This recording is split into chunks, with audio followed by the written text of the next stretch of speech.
So there we go. Perfect. Yo, what is up for everyone watching this on the YouTube replay? Hope you're having a great Sunday. I got a lot of stocks I want to share with you that I think are interesting stocks to buy during the next week. I did just make a YouTube video about some of these stocks. So if you want to learn more about these stocks, check out my most recent YouTube video.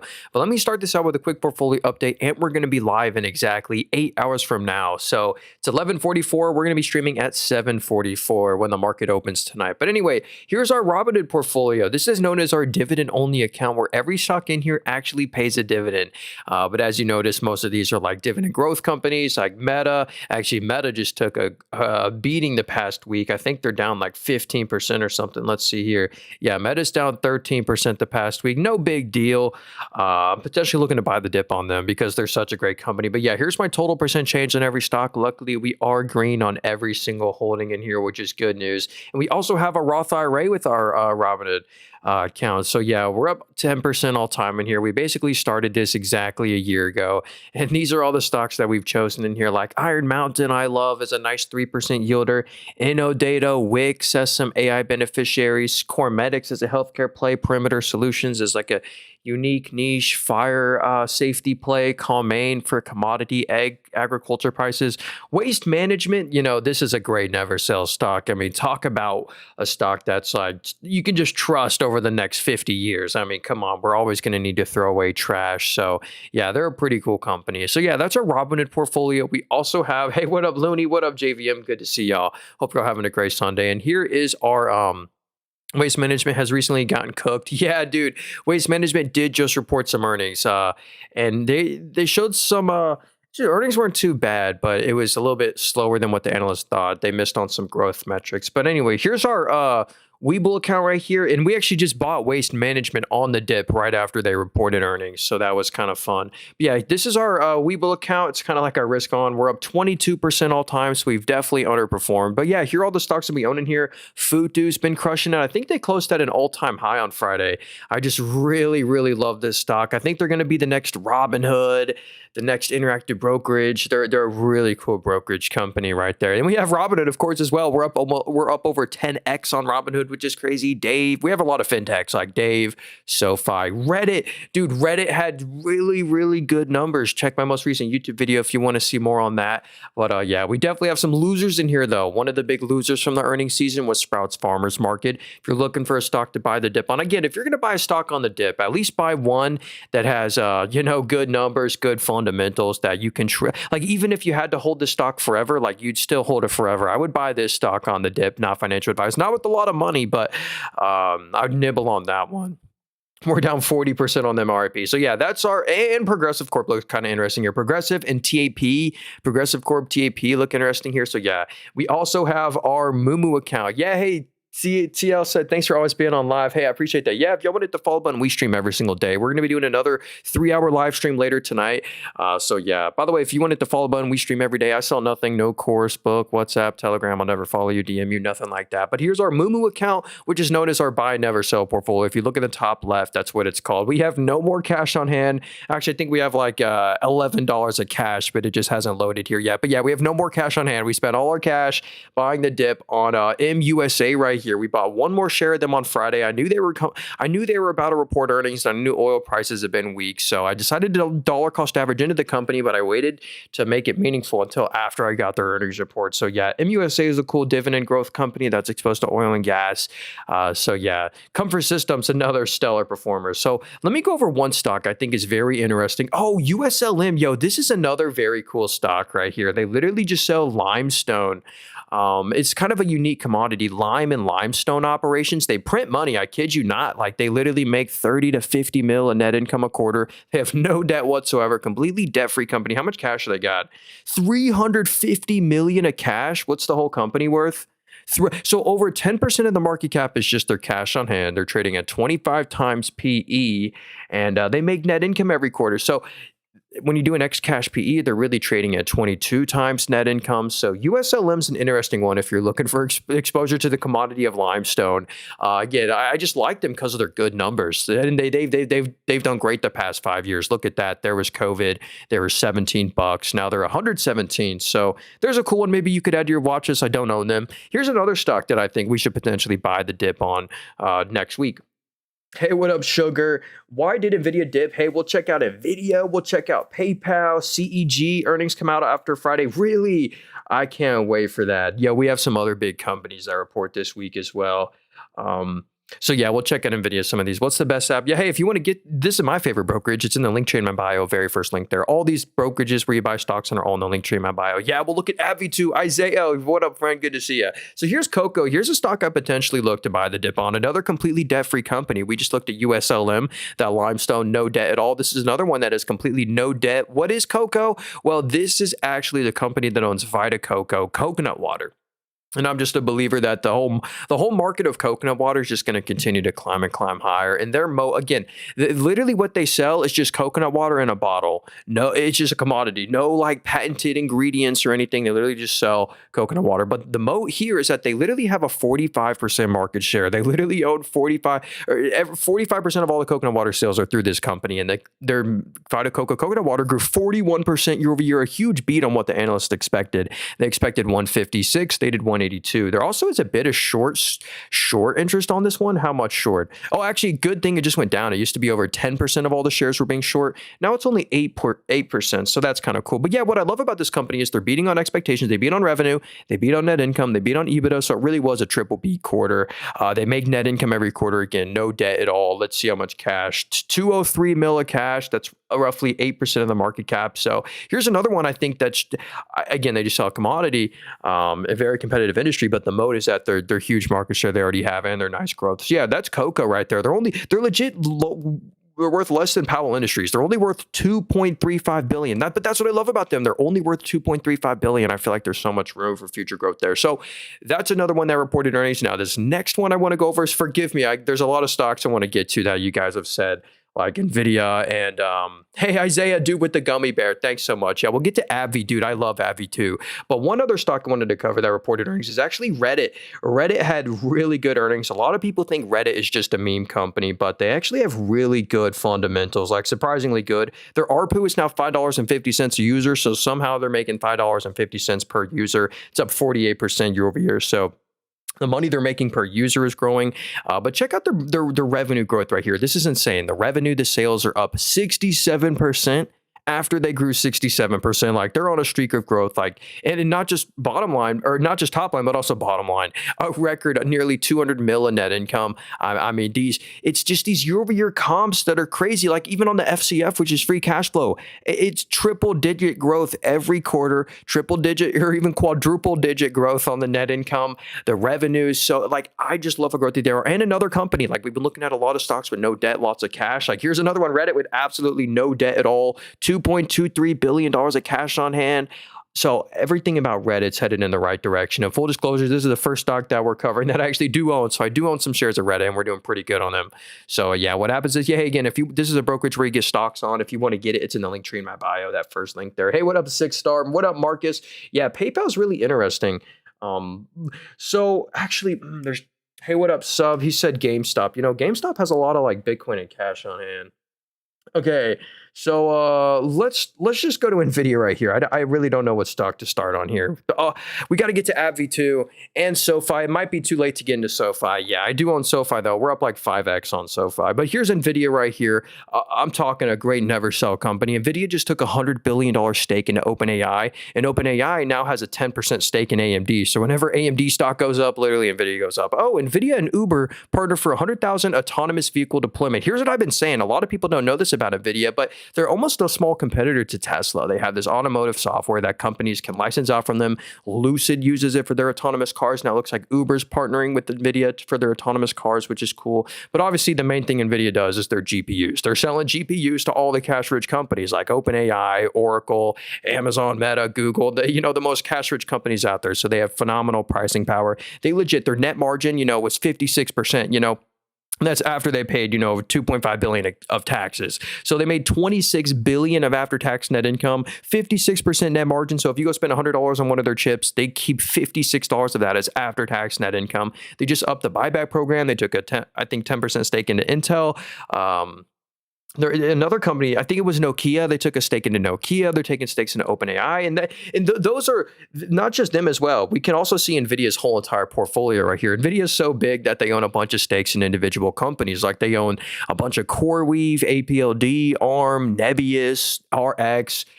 So yeah, Nvidia is a monster of a company. Great, never sell. But the only thing that if you just want to buy and hold shares of this one, I think it is a tough double if you buy here. Because if you look at this market cap, they're worth $4.9 trillion. So if you just buy a share here, for you to double your money, they would have to be worth basically 10 trillion in market cap. So I think it's a tougher double. I would go with some of the more Nvidia ecosystem beneficiaries, to like a Comfort Systems, when it cools down the chips, to Amphenol, who supplies Nvidia their copper cables, to Supermicro, who installs the chips for you, to Constellation Energy, who powers the chips with their nuclear reactors.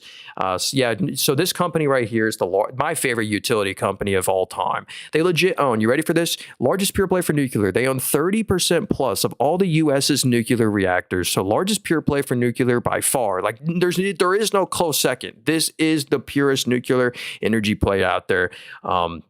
There's a lot of startups like Oklo, SMR with trying to make these small modular reactors. But CEG is the main one. They report earnings on Friday. That'll be interesting.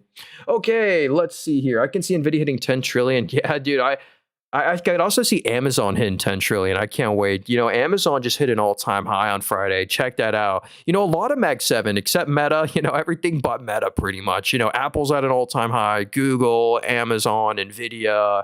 So Meta, I don't know about Tesla. Tesla might be pretty close to an all-time high as well. Okay, AXP, American Express. Can you show your portfolio, how your portfolio did in October? Well, hey, sure. I guess that's the 1 month chart.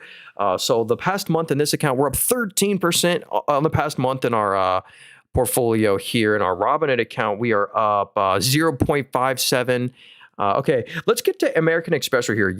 I'm so sorry. I've missed out on some people commented stocks that are way up in the chat, and I'm just going to miss them, and I'm so sorry. So maybe if you retype them, I'll get to them. I apologize. But let's look at American Express. A shout out to the member Looney, so we'll cover this one first.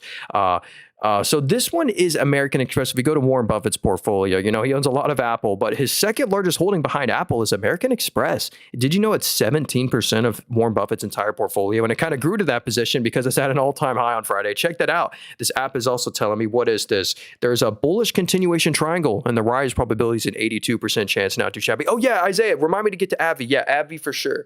Got to get to AbbVie. So American Express right here, this is a nice dividend growth company. So yeah, the yield's only 0.65, but notice how they raise their dividend every year. And that's not the best part about the company. The best part is actually the share buybacks. And as you know, whenever the stock price goes up, it makes the yield go down. So most likely your yield is probably way higher.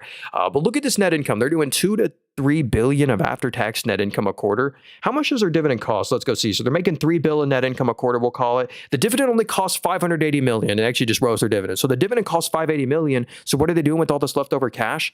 They're spending it all on share buybacks. This is the best part about American Express. They legit spend 1 to 2 billion on buybacks a quarter. Here's what that does. Here's what that actually does for you as a shareholder. If we go to the net income grew by 15, but the net income per share grew by over 18. Again, the net income growth and the EPS growth should always be the exact same. The only thing that changes this is the share part of the ratio, and the share part of the ratio went down a bunch. So whenever it literally artificially makes the EPS go up, which artificially makes the PE ratio go down. It gives you more ownership in the company. They don't have to pay dividends to those shares. So in short, whenever a company buys back their own shares, it forces the stock price to go up.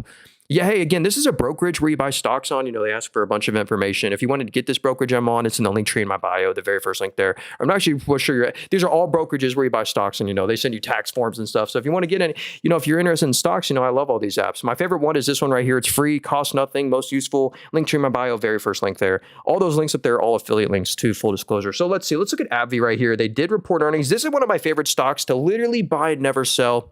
One of my favorite dividend growth companies of all time. Hey, remind me to look at Qualcomm. I bought the dip on Meta. Hey, nice, JVM.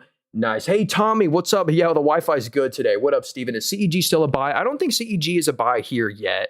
Yeah, hey, someone said slow down. I apologize. I am talking too fast, but there's so many stocks we got to get to today that we're just kind of rushing through here. Sorry. By the way, if you missed anything, I'm also streaming on YouTube. Best way to support me is just sub to my YouTube. I'm streaming on there. If you miss anything, you can replay it. By the way, I sell nothing. I have no course, book, WhatsApp, Telegram. I'll never follow you, DM you, nothing like that. Only thing I have is a YouTube channel. That's the best way to support me. So anyway, AbbVie right here.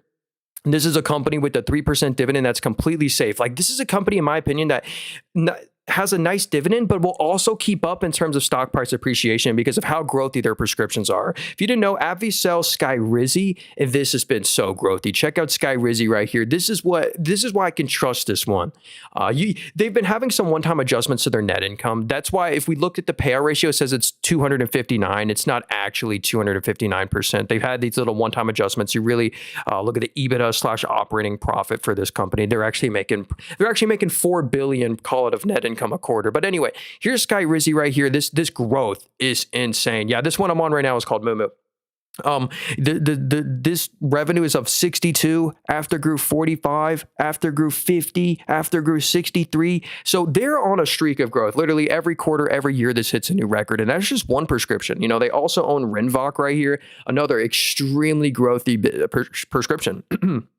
Revenues up 42, after grew 55, after grew 57, after grew 83, like another super growthy company. So AbbVie's one I love. Let's see what they actually reported. So a beat on revenue, a beat on net income, and a slight miss on EBITDA. So honestly, I love AbbVie. I put them on. I never sell this one, and I'm actually looking to buy them.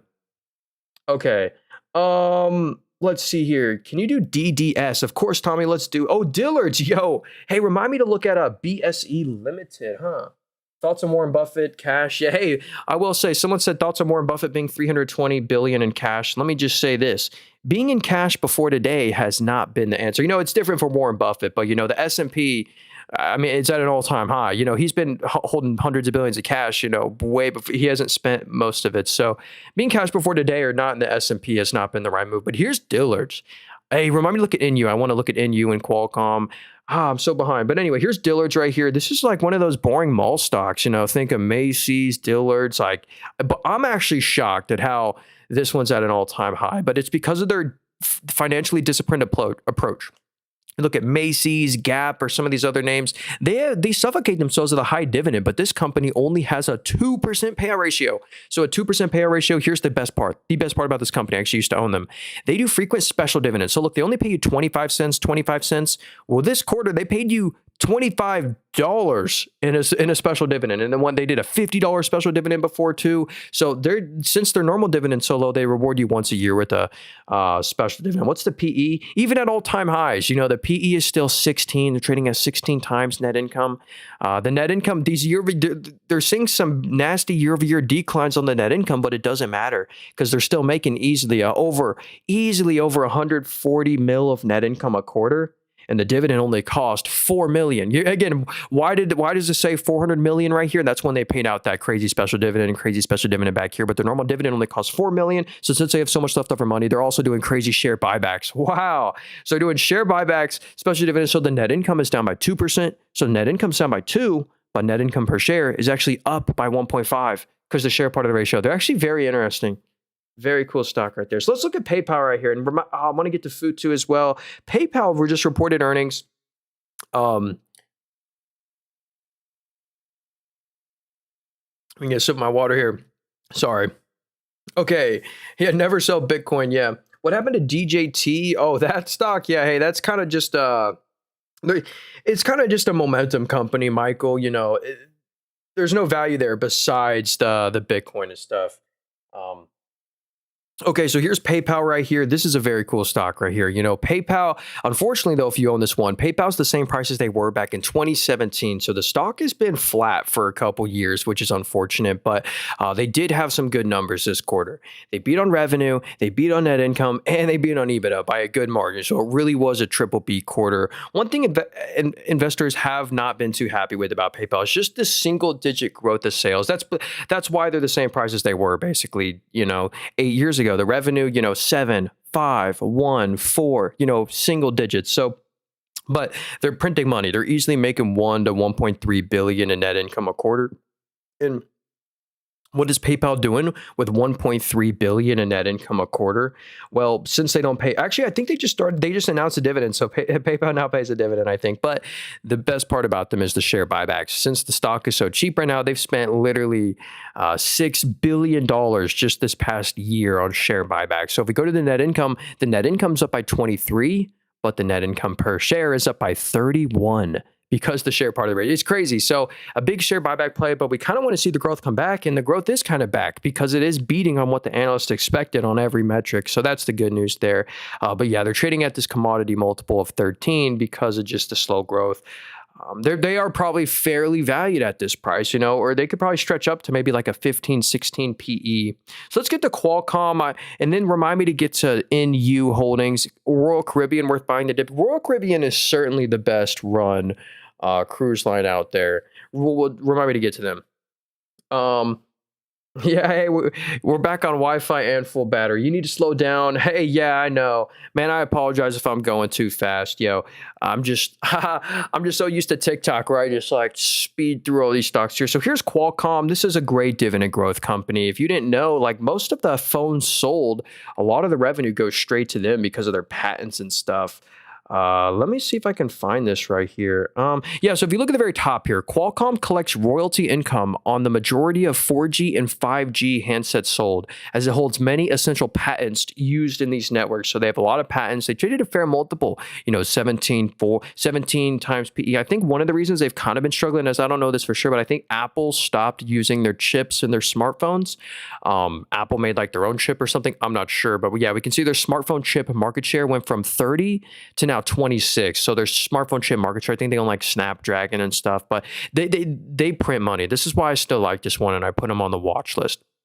First off, you get a 2% dividend. That's already a great yield. And they raise the dividend every year to beat inflation. So get a 2% dividend that they raise every year. Traded a fair 17 times PE, and they print money. And these are good growth rates too. They're making pretty much $3 billion of net income a quarter. And again, what does Qualcomm do with all that money? Well, they do dividends and share buybacks, because net income's up 25, but net income per share is up 29. So they've bought back 4% of the shares, and they did 2% in dividends. So you get a 6% total shareholder return there.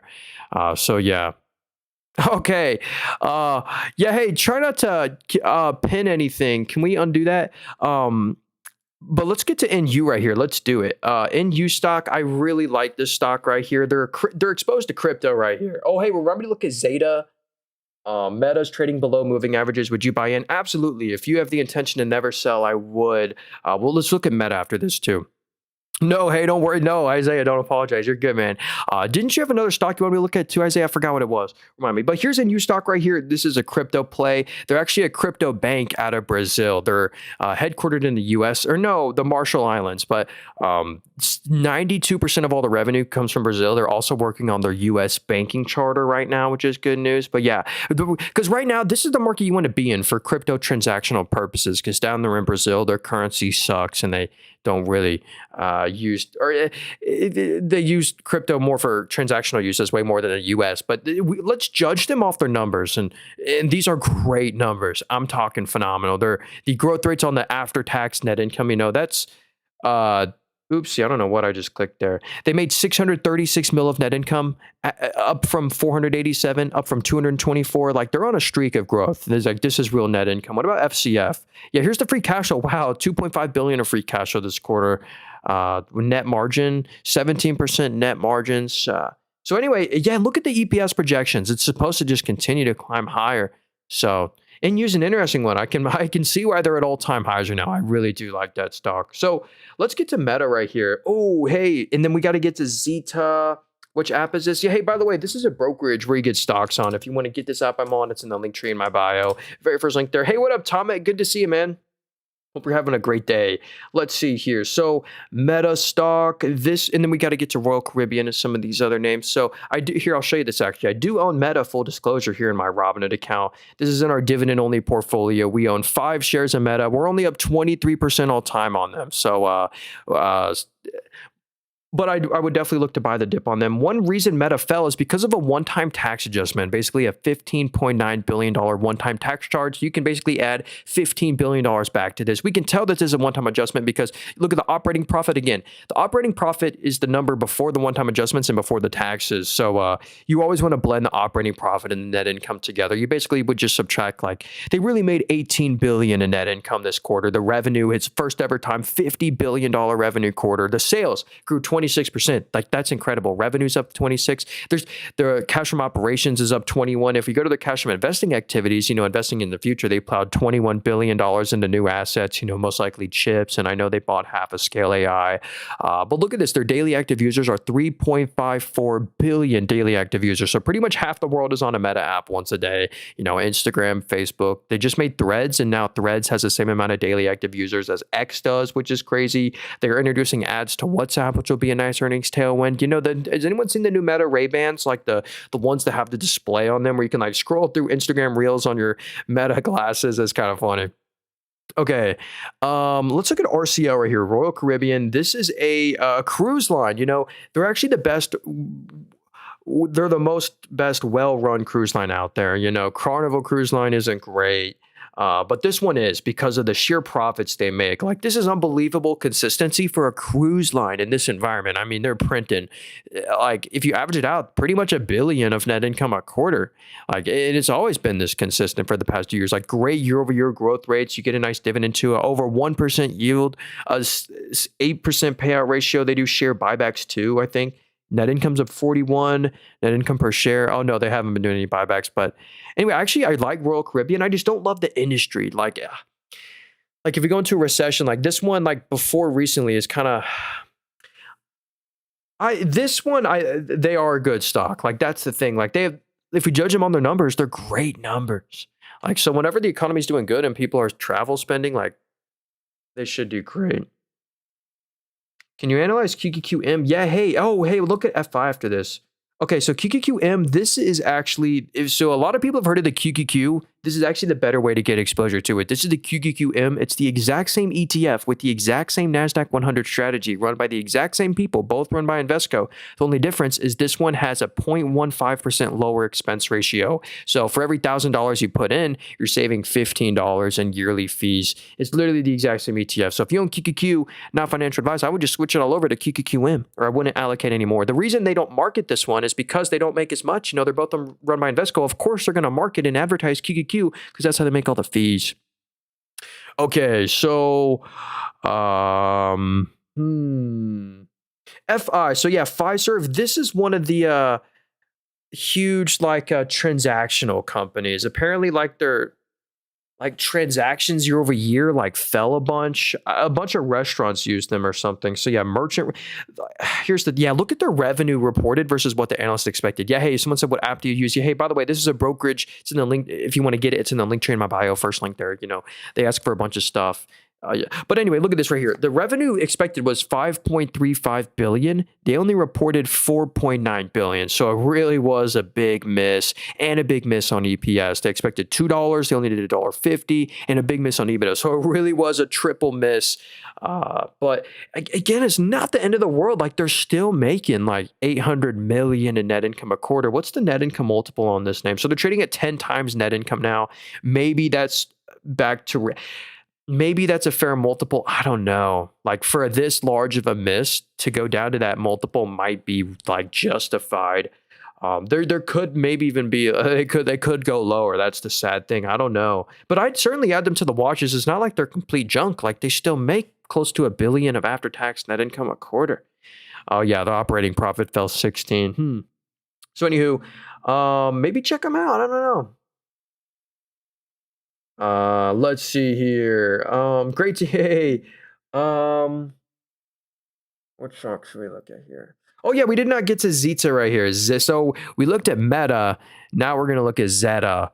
Palantir reports on Monday. Hey, that'll be interesting. Maybe we'll get to Palantir after this. So here's Zeta Global, a $4.3 billion company. The earnings are on the 4th. Let's see if there's any earnings preview here. I like this about Moomoo as well. They kind of tell you what the analysts are kind of expecting. So anyway, let's just go look at these numbers down here. So every quarter before today, it looks like they're always beating on revenue. They beat on net income this quarter and on EBITDA. So this most recent quarter, they did beat on every metric, which is good. Yeah, it looks like they're really the sales are going nicely. Revenue's up 35 after grew 32, after grew 25. So the growth rate is really nice of the sales, and also they're narrowing their losses at a much faster rate than the sales growth. and then narrowed their losses by 55% year over year. So probably by this same time next year, they're going to be making money every quarter, potentially. Let's see what the EPS expectation. Yeah, in 2 quarters, next quarter, they're supposed to go profitable. And the quarter after that, they're supposed to go profitable. So anyway, they're interesting. And they report earnings on the 4th. So get ready. Yeah, another company that report. Actually, let me just go check the earnings hub really quickly. By the way, we're going to be streaming for all the earnings. We did a lot of earnings last week, if anyone was there, or we watch Amazon earnings and stuff. Let's see, is anything we know? Monday,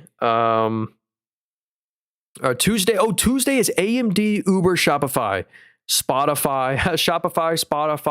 Nintendo, Ferrari, Zoetis, Axon, Astera Labs, Toast. Actually, wow. Next week we get a lot of stuff. Zeta, Ouster. Let's see what's on Wednesday. Novo Nordisk, McDonald's, AppLovin, Qualcomm. Hey, Qualcomm's coming up. Fortinet. They're a great cybersecurity name. Figma, TPO, Royalty Play, Monster Beverage on Thursday. So we got a lot of fun earnings next week. So hey, if you wanted to follow one, we'll be streaming for that. Okay. Yeah. By the way, hey, someone said by the way, this is a brokerage where you buy stocks on. If you want to get this brokerage, it's in the link tree in my bio, very first link there. Full disclosure, it is an affiliate link. So if you go and deposit $100, we'll both get some free stocks, which is kind of cool. So let's pull up Palantir right here. They do report earnings next week as well. So again, if you kind of buy them now, you're betting into earnings. So, hey, what up, Adrian? So, oh yeah, if you're on the YouTube stream, it's in the link in the description for the thing. Altria, hey, we'll look at Altria, Open Door. Hey, yeah, Open Door is a big momentum play. So here's Palantir right here, all-time high already. So Palantir's at an all-time high. They traded a ridiculous multiple. I'm talking they traded 138 times sales, not 138 times PE, but 138 times their sales. But here's why they definitely deserve a higher multiple than your average stock, because they are a great company. If we go to their government revenue, a lot of police stations use their software, military, Air Force, the government revenue is up 49 after grew 23 after grew 19. The growth rate is literally growing on their government revenue, and not just the government revenue, but the commercial side. With other S&P 500 companies and stuff, the commercial operations are up 46 after grew 33 after grew 15. So that's also really growthy. Printing money now, expanding margins. I mean, as we know, everything's the first ever $1 billion revenue quarter. They did $330 million in net income on that, which is 33% net margin. They have no debt at all. $6 billion of cash, up from $4 billion with no debt. Absolute monster of a balance sheet. So yeah, Palantir is a great growth company. I'd love to get exposure to. I'd love to own this name. I really would, but just at a lower price because they are expensive, which sucks. But they're great. So here's Open Door right here. This is a big interest rate sensitive momentum play. What's the short interest on this sucker?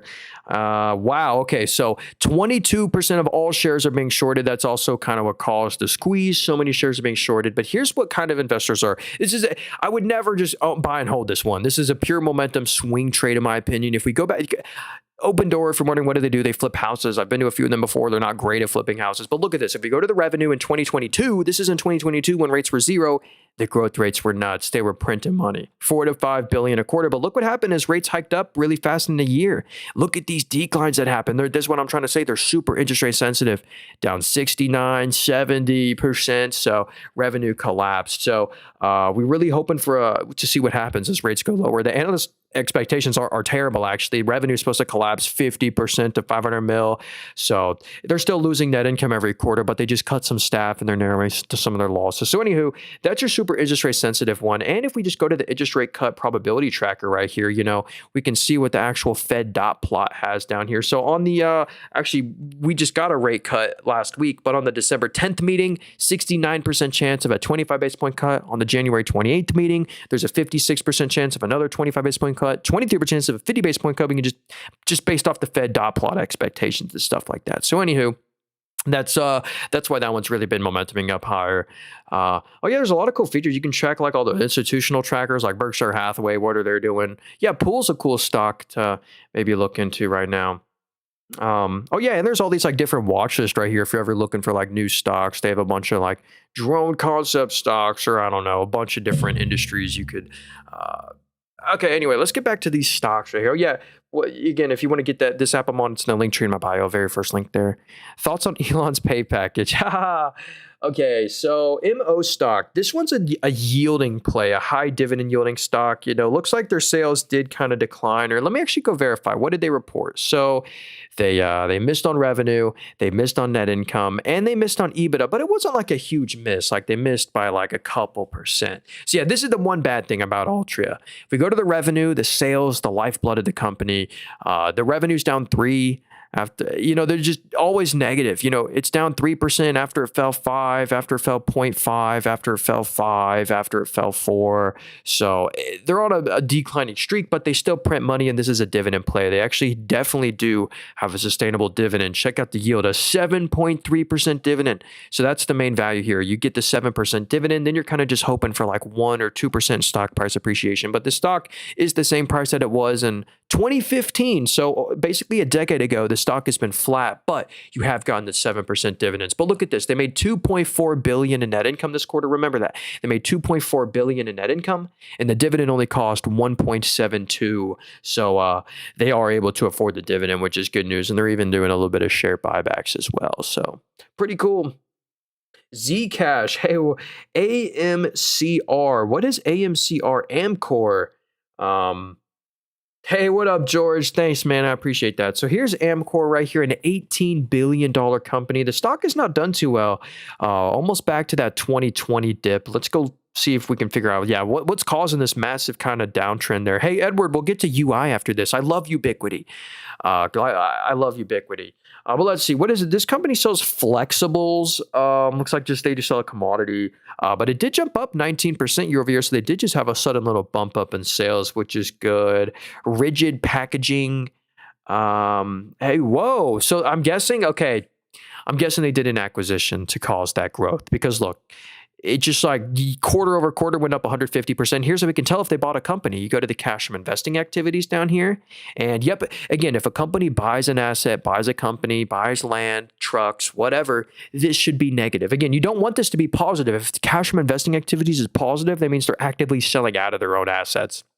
But as we can see, since it's negative 1.85 billion, they just bought a company, which makes sense. That also explains why the net income just went negative and why the revenue just really spiked up. So again, before today, this was a bad business, so they kind of emanated their way out of their terrible business model. So let's hope that this acquisition can bring back the growth to the business. So anyway, that's interesting. That I would dig more into that acquisition that they just did.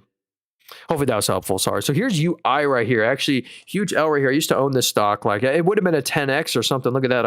I had like 2 shares, I think. Yeah, 2 shares at 117. Now it's $700. So I love this company. Everything here is headed in the right direction. They're finally deleveraging. Like when I was buying this stock, I mean, this was years ago. This is what the balance sheet was super leveraged. I mean, I was looking at this when I was buying this stock. I mean, more liabilities than assets. But now if we go to this company's net income down here, this is ridiculous. This company is printing money now. These year-over-year growth rates specifically are nuts. So making more close to 200 million in net income a quarter. Revenue, the organic revenue is up 49% year over year. So, they didn't like buy a company to get that growth. Like that's just the organic growth of the company. So like that's just incredible. What about FCF, which is free cash flow? Yeah, the free cash flow is okay to be choppy, but yeah, gross margins are up 12%. Net margins are up 70% year over year. Whoa! Look again. The orange line is what the analysts are expecting. Every quarter they beat on revenue. A double beat on net income and a 200% beat on net. That's incredible. They deserve to be at all-time highs. Like great numbers. HIMS, AMD. Ooh, hey. I want to get to LRN too. There's APLD. Should I keep for the long run? Yeah, let's actually cover APLD real quick. Then we'll try and get to AMD. And what up, King? What up, Kingmaker? And Eric, what up, dude? You think Meta is a one-time?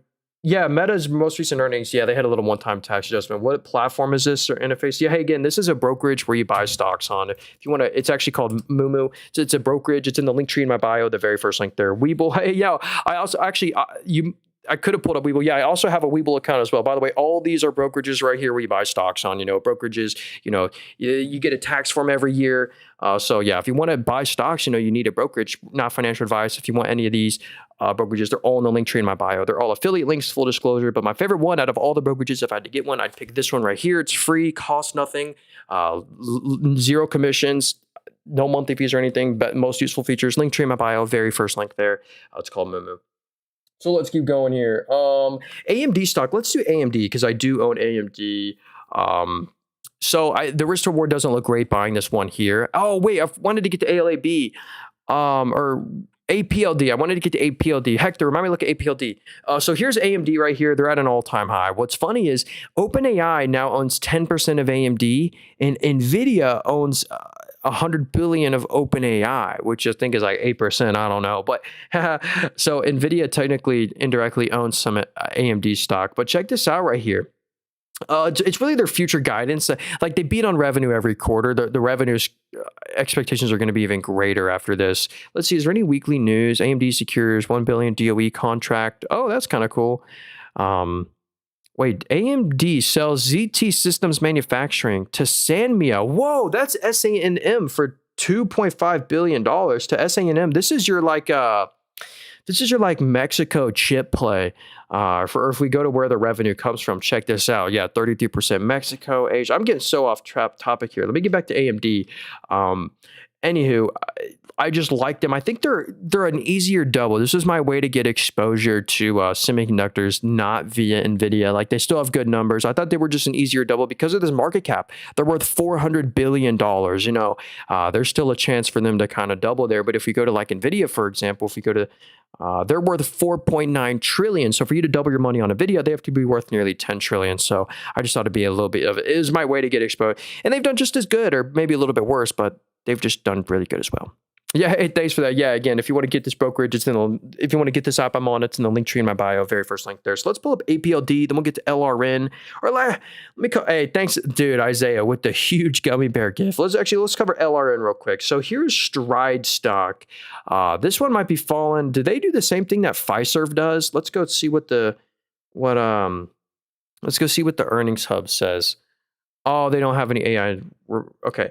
Anyway, let's go see what they reported versus what the analysts expected. So they actually beat on revenue, they beat on net income, and they met on EBITDA. So it really was a pretty good quarter. I mean, maybe they, sometimes we'll see them report good numbers, but then they give really bad guidance.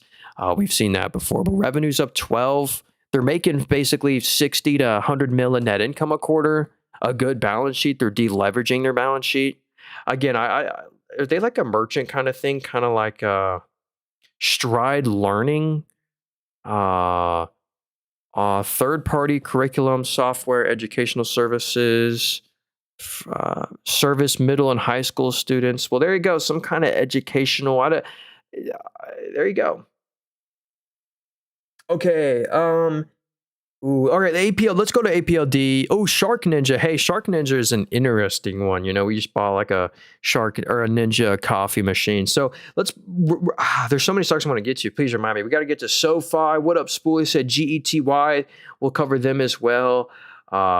Best platform suggestions. Yeah, hey, again, best brokerage, in my opinion, is the one I'm on right now. It's called Moomoo. It's in the link tree in my bio, very first link there. It is an affiliate link, full disclosure. So if you go and deposit like $100, we'll both get some free stocks. It'll help out the channel. But anyway, here's APLD. They're one of Nvidia's holdings. Nvidia's largest holding is CoreWeave, but then they also own some APLD. Now, they just gapped up on earnings on some pretty good earnings. So if you're ever wondering why did a stock gap up so much on earnings, usually the numbers explain it. Just look at what they reported versus what the analysts expected. Check that out. Analysts expected 45 mil. They reported 64 mil.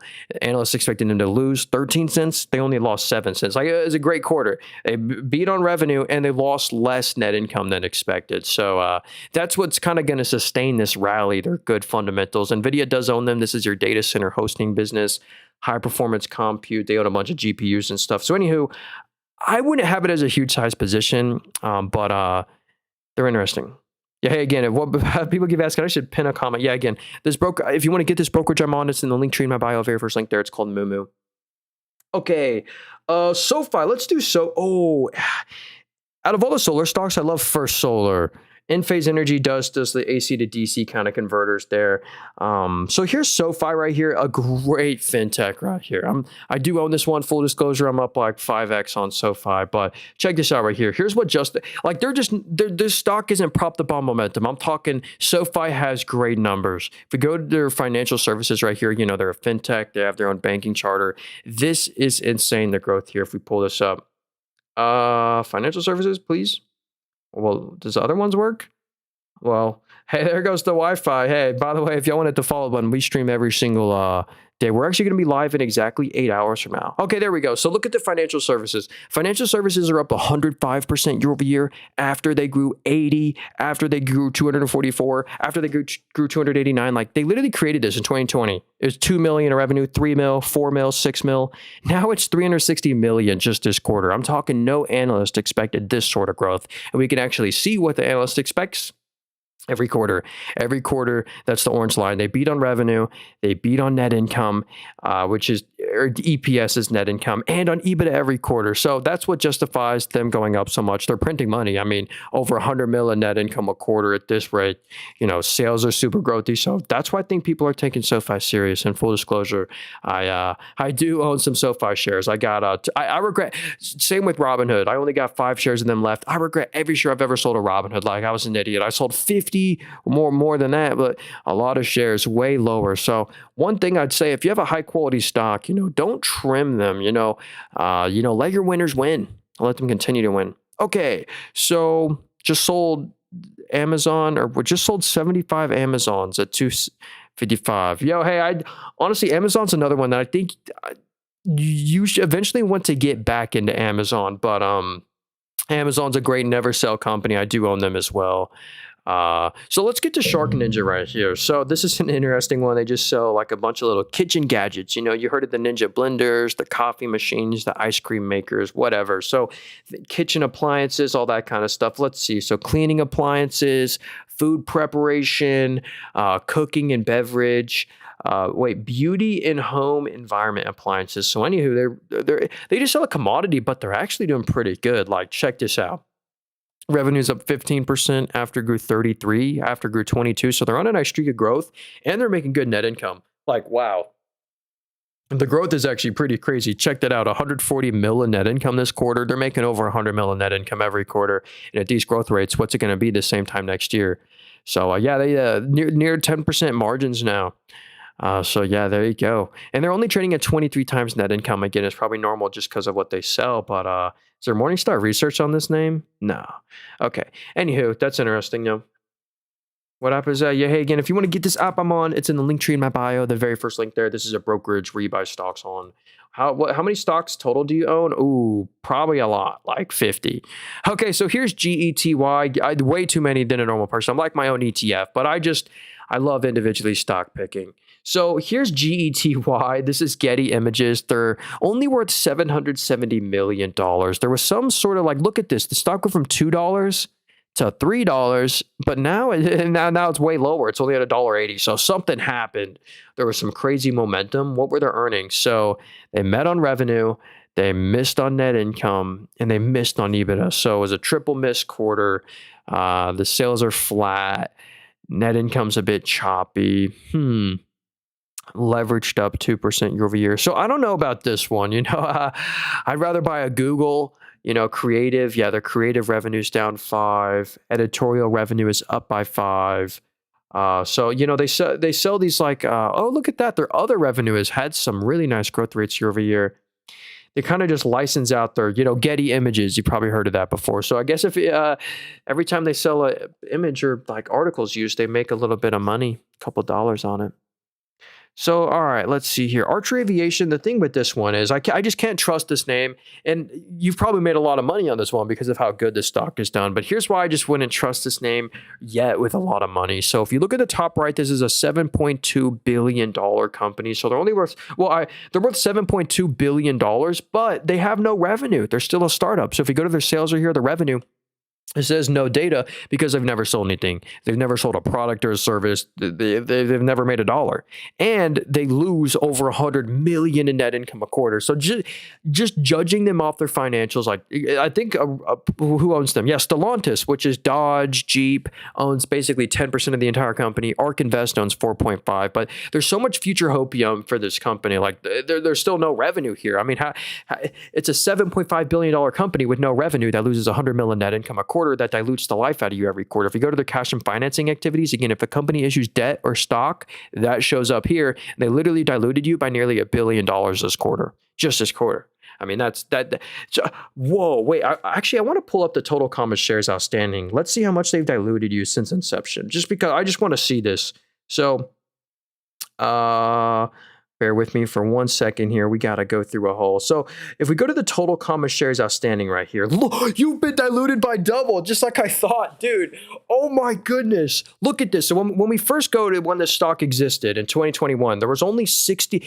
These are the kind of stocks I avoid. You know, there's 62 million shares. Then it went up to 230. And now, like every quarter, the amount of shares that exist go up every quarter. So that's literally dilution. You own literally you own half as much as a company than you did a year ago. So if you owned 1% of the company a year ago, you only own 0.4% now of the entire company because they've issued so many shares. And again, they have to issue these shares because they lose 100 mil plus in net income a quarter and they have no revenue. So, and again, I think it's a tough one to trust, a $7 billion market cap, but that's a big momentum one. You could definitely make some money on them, but not one I trust just from the numbers point of view. Hopefully that was helpful there. Okay, so Charlie said, okay, I haven't heard of this one, SFWL. So, the Honest Company, that one. Hey, are you buying the Meta dip? I am going to. You know, I already have a bunch of Meta shares, so actually, we're not going to cover this stock. We don't really cover these kind of stocks on the channel. If you look in the top right, they're only worth $70 million. You know, the S&P 500 is at an all-time high, and this is at an all-time low. They're a penny stock, only worth $70 million. We don't really cover these kind of stocks on the channel, but we'll give them the benefit of the doubt here because I noticed the PE ratio is positive, which means they're actually making that income every quarter. Now, they report in halves, which suggests to me, this is a China stock. So this is a Chinese company. So they're headquartered in China. All the revenue comes from somewhere in China, Fujian.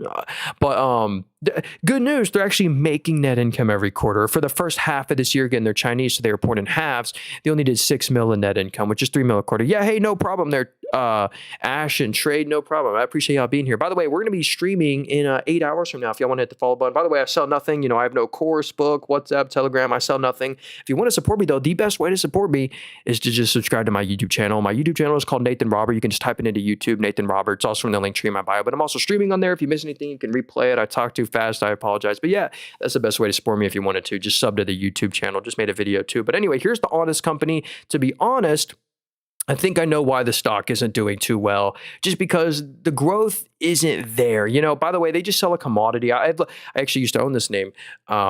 They just literally 70% of their sales are diapers and wipes. And if we go to the revenue, you know, the sales, the lifeblood of the company, the revenue is only up 0.44% year over year. So when you add inflation to that, the sales are actually negative year over year. So we just kind of want to see the growth come back. 0.44%, not great. But the good news is that they are making net income every quarter and they have a good net cash position. I think like they have like 50 million of net cash on hand, which is like over 10% of the company. So here's the kind of the good news. Over 10% of the company is just their cash on hand. And it looks like they're starting to make some more consistent net income, 3 mil, but we kind of want to see the growth come back. It honestly, like this company isn't going bankrupt, but they're only worth 379 million, but you really want to see the growth come back to that name, I think. Can you do an analysis on Brown-Forman? Hey, yeah, Ephraim, what up, dude? Hey, if you give me a ticker symbol or give me the ticker symbol and I'll check out that stock for you. Okay, this one, let's do Caterpillar right here. Yeah, hey, Looney made good money on this one. Congrats, Looney. So here's Caterpillar right here. This stock, even though they're at all-time highs, I wouldn't trim this one. I wouldn't sell this stock because they're not even too expensive. I mean, well, they're trading at 29 times PE. I mean, that's pretty fair. I mean, for a good stock like this, benefiting from all the AI construction right now. Energy and transportation is 47% of the revenue. Construction industries, which need their heavy machineries, resource industry needs them too. So I love how diversified the revenue streams are. They make good net income every quarter, basically $2 billion plus of net income every single quarter. It's a great dividend growth company. If you buy it even right now, you get a 1% dividend. They raise the dividend every year to keep up with inflation. So they're a great dividend growth name. Yeah, they deserve to be at all-time highs. They're doing a lot better than my United Rental stock. So Ooh, so Sprouts Farmers Market. This is one I am down bad on. So there's a lot of stocks that are on a dip right now. If you're looking for a stock to buy on a dip, I would potentially put this one on the watch list. If I'm going to buy a stock on a dip, I want to buy one that has good quality fundamentals, and I believe this one does. And I'll show you this right here. We are down bad on them. They just reported earnings. We are down 40%. We're down $500 on our shares. So RIP, hit the like button on the stream for me. But yeah, they actually, let's see, they slight missed on revenue. They beat on net income and they beat on EBITDA. So there was a slight miss on revenue. That's why I don't think they deserve this much of a gap down. I mean, they're a grocery store, but they're trading at 15 times PE. That's a pretty fair multiple, 15 times net income. If you go to the revenue's up 13, but the net income is up by 31, which means they're expanding their net margins. Again, grocery stores is a margin game. It's a very low margin competitive industry. Like Kroger is lucky to have a 2% margin, Walmart a 3 to 4. So they have abnormally high margins. That's because they sell more discretionary stuff, like healthy oriented stuff. But also, that's also why the stock is being hit right now, because I guess the consumer is really weak right now. We're seeing a really weak consumer. Look at Chipotle stock, Starbucks, like Target. We're seeing. All right. Yeah. Hey, try not to spam there in chat, man. Come on. Let's see. Ooh. I need. Brown-Forman is BF. Wait, BF dot B. Here we go. Okay, BFB stock. Ooh. Actually, Sprouts Farmers Market is one I'd put on the watch list. Sprouts Farmers Market also does crazy share buybacks. Hey, Paul, remind me to look at Race after this. I want to look at Opera GX browser. That's an interesting one. So anyway, here's Brown-Forman. Yikes, the stock has done terrible. It's the same price that it was in 2012. So if you bought the stock, yikes, that's a long time ago. Do they have a dividend? So you get a 3.3% dividend. That's not too shabby. They're trading at 15 times net income. Oh, so this is kind of what they sell. Can't talk about this industry, but a lot of these kind of stocks have been struggling right now. Let's see what the revenue is doing. So the revenue's down 2.8. Yeah, so look at these year-over-year declines aren't great, So revenues on a net, every quarter it's declining, and then the margins are declining as well, but they're still making good money. They're still making 150 to 200 mil a quarter. Let's see what some of the brands that they own are. Jack Daniel, anything else I know on here? Not really. Anywho, actually, let me not pull up their website and get in trouble. That's a way to get exposure to drinks. My favorite drink stock personally is TAP. They got like blue. They've also been struggling. It's not just like Brown-Forman. This one's also struggling. But I love them. Okay, Walmart, please. Someone, can you explain why buybacks are good? Yeah, so in short, share buybacks literally force the stock to go up. And hey, shout out to Airlia and Humble BB. Hey, thanks to you guys so much for the roses there, the gifts on TikTok. I appreciate that. If you got a stock you want to look at Humble, let me know. I got you. So here's Walmart right here. Yeah, let's cover them. They're kind of coming for Costco. They now have Sam's Club. I love Sam's Club. $1.50 hot dog and stuff, but yeah, this is also a big real estate play as well. Walmart is some of the most valuable real estate in the entire world, like their logistics hubs, like in the 10-mile triangle of every city. Like they have the most valuable like logistics hubs, real estate assets, but they make good money, pretty much 5 billion plus of net income every quarter. So what is Walmart doing with 5 billion in net income a quarter? Well, first off, they pay a dividend. So they spend 1.88 billion a quarter on their dividends. And since they have so much leftover money, they're plowing also over $1 billion plus a quarter on share buybacks. And again, here's what share buybacks do for you. Whenever there's less shares that exist, it gives you more ownership in the company. And here's also another thing. So look at the net income. The net income is up by 51, but the net income per share is up by 57. Again, the EPS growth rate and the net income growth rate should always be the exact same. The only thing that changes the EPS growth rate is the share part of the ratio. And since the share part of the ratio went down by 6%, that's why the EPS went up way more. And so again, whenever share buybacks force the EPS to go higher, which forces the PE ratio to go down. So anyway, so it makes the valuation go down, gives you more ownership in the company. Whenever they buy back those own shares, they don't have to pay dividends to those shares. So they're great. Yeah, Walmart's a cool never sell. All right. Walmart's another great one as well. Walmart and Amazon. What do you think of fair price to sales for Palantir is? That's a tough one because of how growthy in the industry they're in. I don't know. Maybe something more realistic, like an 80 times forward PE on Palantir. But I think they're at a couple hundred. So Num, hey, what up, dude? ONTO stock. Let's check this one out. Onto Innovation. So uh let's do this one. So, oh yeah, race. We'll do race after this. Ferrari stock after this for sure. So here's Onto Innovation. This stock right here. What do they do? Design, develop, manufacture. Oh, please load faster. We're not. Okay, well let's go over here then. Supporting high performance control metrology, defect inspection, lithography, data analysis. Let me check out their website right here. Oh, they're going to ask for cookies. Nope, you don't get my cookies. Okay, but let's see here. So revenue is supposed to plummet next quarter. So maybe they gave bad guidance and that guidance is being priced. And that might be why the stock is struggling the past couple months here. Let's check out revenue, just the total revenue year over year. The sales are up 4. So the sales are up by 4.6 and they're still making net income every quarter, but the margins just collapsed. So look at that. The revenue's up by 5. But the net income fell by 35. And what does that mean in English? Basically, the margins are falling. So honestly, I can see why this stock is basically the same price that it was a year ago. So that's one thing you do want to watch on. So yeah, a big miss on net income. They expected $1. They only did 69 cents. But it's not the end of the world. Like they're still making net income every quarter. Oh, a great balance sheet. Whoa, that's a phenomenal balance sheet. $900 million of cash and no debt. Wait, what's the whole market cap of this company? Like 13% of the entire market cap is their cash on hand, which is pretty cool. Hey, Opera. Let's get to Opera right here. Then we got to get to, there's so many stocks I got to get to. I apologize here. We got to get to Rocket Lab and Opera GX. There's so many cool ones. So, oh yeah, CLNE. We'll check out some of these too. CMI. So here we go. Here's Race. This is Ferrari stock. So I do own this company. We actually just started our position in this name right here. There were some, let's go see what the analysts are expecting for earnings. They report earnings this week. So yeah, Ferrari's order book extends into 2027, driven by the successful launches of their new cars, revised 2030 targets. Okay, whatever.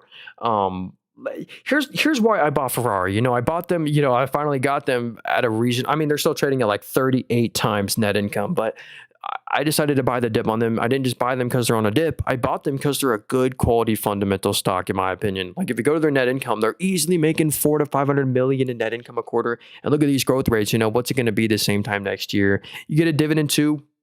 Nearly a 1% dividend. They raise their dividend every year, and you get over 1% in buybacks. Check this out. So if we go to the net income is up by 12%, but the net income per share is up by 14. Again, because the share part of the ratio went down. So you get 1% dividends over 1% share buybacks, and then you get a couple percent stock price appreciation every year. So yeah, that's what I like about Ferrari. I just bought some shares of them. And and in this environment right now with how stocks are at all-time highs, I didn't make them a full-size position yet. Like I started them out. Again, that's actually what I just did for MUSA as well. This is another new stock. I know oil prices have been struggling this summer, so I bought them before their earnings, and I didn't want to full-size position them before their earnings. And then they reported earnings this day, then they fell, so then I bought a little after earnings. So I can't wait to see what happens with Ferrari earnings in the coming days. So yeah, what app are you using? Yeah, hey, by the way, this is a brokerage where you buy stocks on. If you want to get this app I'm on or software, it's in the link tree in my bio, the very first link there. Yeah, free brokerage, doesn't cost anything, my favorite one. Okay, so, what was that other stock? Yeah, hey, Meta. Hey, we kind of just looked at Meta. Give me a minute and we'll get back to, we'll get to Meta in a little here. Yeah, Meta, I don't know what I just clicked there. Opera, here we go. Opera GX browser. So if anyone heard of that Opera GX browser, They're actually a publicly traded stock. They're very tiny. They're only worth $1.3 billion. But here's what I love about them. They have no debt at all. So that kind of takes a lot of risk off the table. So, they're kind of competing with Google Chrome, Microsoft Edge, very competitive industry, but fortress balance sheet. I'm talking no debt at all. So Opera GX is a debt-free company with over 119 million of cash on hand, which is great news. And they're profitable, making 15 to 20 to 30 million in net income a quarter. What about free cash flow? Which is FCF. Yeah, they're making 20 to 30 million of free cash flow a quarter as well. They might be Chinese. Let me actually go verify. Yeah or no, they're headquartered in Norway. So they're headquartered in Norway, but let me go to the shareholders here. Okay, whatever. Anyway, Opera GX browser is an interesting name. I love the fact that they have no debt. They make net income every quarter. What are the sales doing? So sales are up 23. That's actually good growth. And I think they sometimes do special dividends as well. Yeah, look at that. Wait, is that real? They have a 5% dividend yield? So they pay you 40 cents a quarter now. January, July. Oh, so they pay quarterly. I don't know. Anyway, there's Opera GX browser for you. They're actually on my debt-free watch list. I have a watch list right here of all stocks with zero debt. DocuSign, Duolingo, Pinterest, Opera, Zoom, Reddit, Yelp, Powell. They all have no debt, which is kind of cool. Okay, so hey Nathan, how was your Halloween? Hey, thanks, Phil. It was really good. How about you? He said NEE. So yeah, NEE, they just had a huge nuclear deal with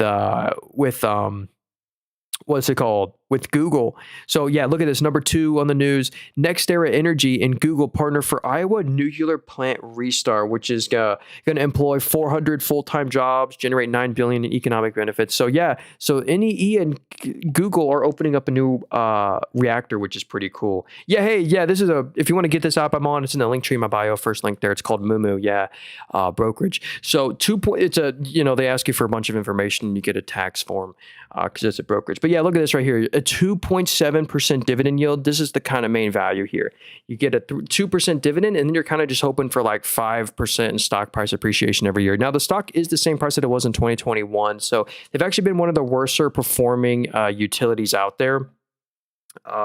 But let's see, they own Florida Power and Light, which is pretty cool. So if you live in Florida, most likely one of your utility bills is through them. And if we go to their net income right here, they had a little one-time adjustment these 2 quarters back here. They're pretty much making close to 1.5 billion of net income every single quarter. So they make good money. They can easily afford the dividend. They're actually the largest utility out there, I believe. If we go to just the VPU, the Vanguard Utility ETFs, again, that's a regulated utility. The VPU ETF right here, its largest holding is literally NEE, NextEra Energy. So if you put $100 in this ETF, basically $11 goes to this stock, but then it goes $6 goes to CEG. This is I've heavily looked into NextEra Energy. I chose CEG over that name a while back. Southern Company is another phenomenal one. So yeah, these regulated utilities literally return about 6 to 7% a year, almost always. Yeah, I didn't know they had a stock either. So, LNE stock. And then we'll look at waste management. We'll get to some of these other names too. Lumentum. Hey, is that Lululemon? Hey, give me the ticker symbol for that one and we can check it out. So here's Clean Energy Fuels. So yikes, the stock has not done good. It's the same price that it was in 2019. So let's see what they do though. So fuel sales. So a kind of a low margin business. Let's see, hopefully they're making money. So revenue is up 4. So a bit of a slow grower, single digit, 4, 0% growth, 2, 9. So I can kind of understand why this stock has done so bad since, IPO. And they're burning through a lot of money, 20 to, I guess, 100 million in net income a quarter. When you lose 100 mil, that money has to go somewhere. So their assets are kind of slowly going down, leveraging up a little bit. Cash from operations was good. They did 35 mil of cash flow this quarter. That actually is good. And they're that's beating on expectations every quarter. So they're actually beating on expectations every quarter. I just don't know about this company though. What's the market cap? Oh, yikes. So here's the thing. The whole company's worth 630 million. And they lost, 20 mil, 100 mil, 100 million, that's 10% of the entire company, or 135 million, that's over 10% of the entire company they lost. So we really want to see them get profitable soon. So actually waste management, I actually just picked them up in my Robinhood portfolio. So check this out. If we go to our Roth IRA right here, we pretty much started this exactly a year ago. A Roth IRA is just a tax-free retirement account. Hey, what app is this? Hey, Papa Dan, dude, thanks for the gift there. I really appreciate that. One of the stocks we bought, and we just bought this, is Waste Management. Talk about a stock that you can just trust for the next 50 years. We're always going to need to throw away trash. Someone said, what happens is, hey, not sure what app you're talking about there. I got all these brokerages right here. These are all brokerages where you buy stocks on. If you want to get any of these apps I'm on, they're all in the link tree in my bio. They're all up there. They're all affiliate links too, full disclosure. But out of all of them, like with Robinhood right here, if you want to get this 3.75% APY and some features, they make you pay $5 a month with Robinhood. But that's why I like this one the most right here, Moomoo. The very first link in the link tree in my bio. It's completely free, costs nothing. It's the app I've been using this whole time because it has all the useful analysis tools. Yeah, link tree in my bio, very first link there. Hey, Brian, good to see you, man. No worries. We're going to be live for another hour. Don't even worry about it. By the way, we're going to be live also in exactly 7 hours from now. So if you wanted to follow on, we'll be live in 7 hours from now. So Waste Management, talk about a stock that's super safe. Even Bill Gates thinks it's super safe. If we go to the largest shareholder, the Bill and Melinda Gates Foundation owns 8% of all the shares here. Here's why the stock did kind of fall the stock fell on earnings.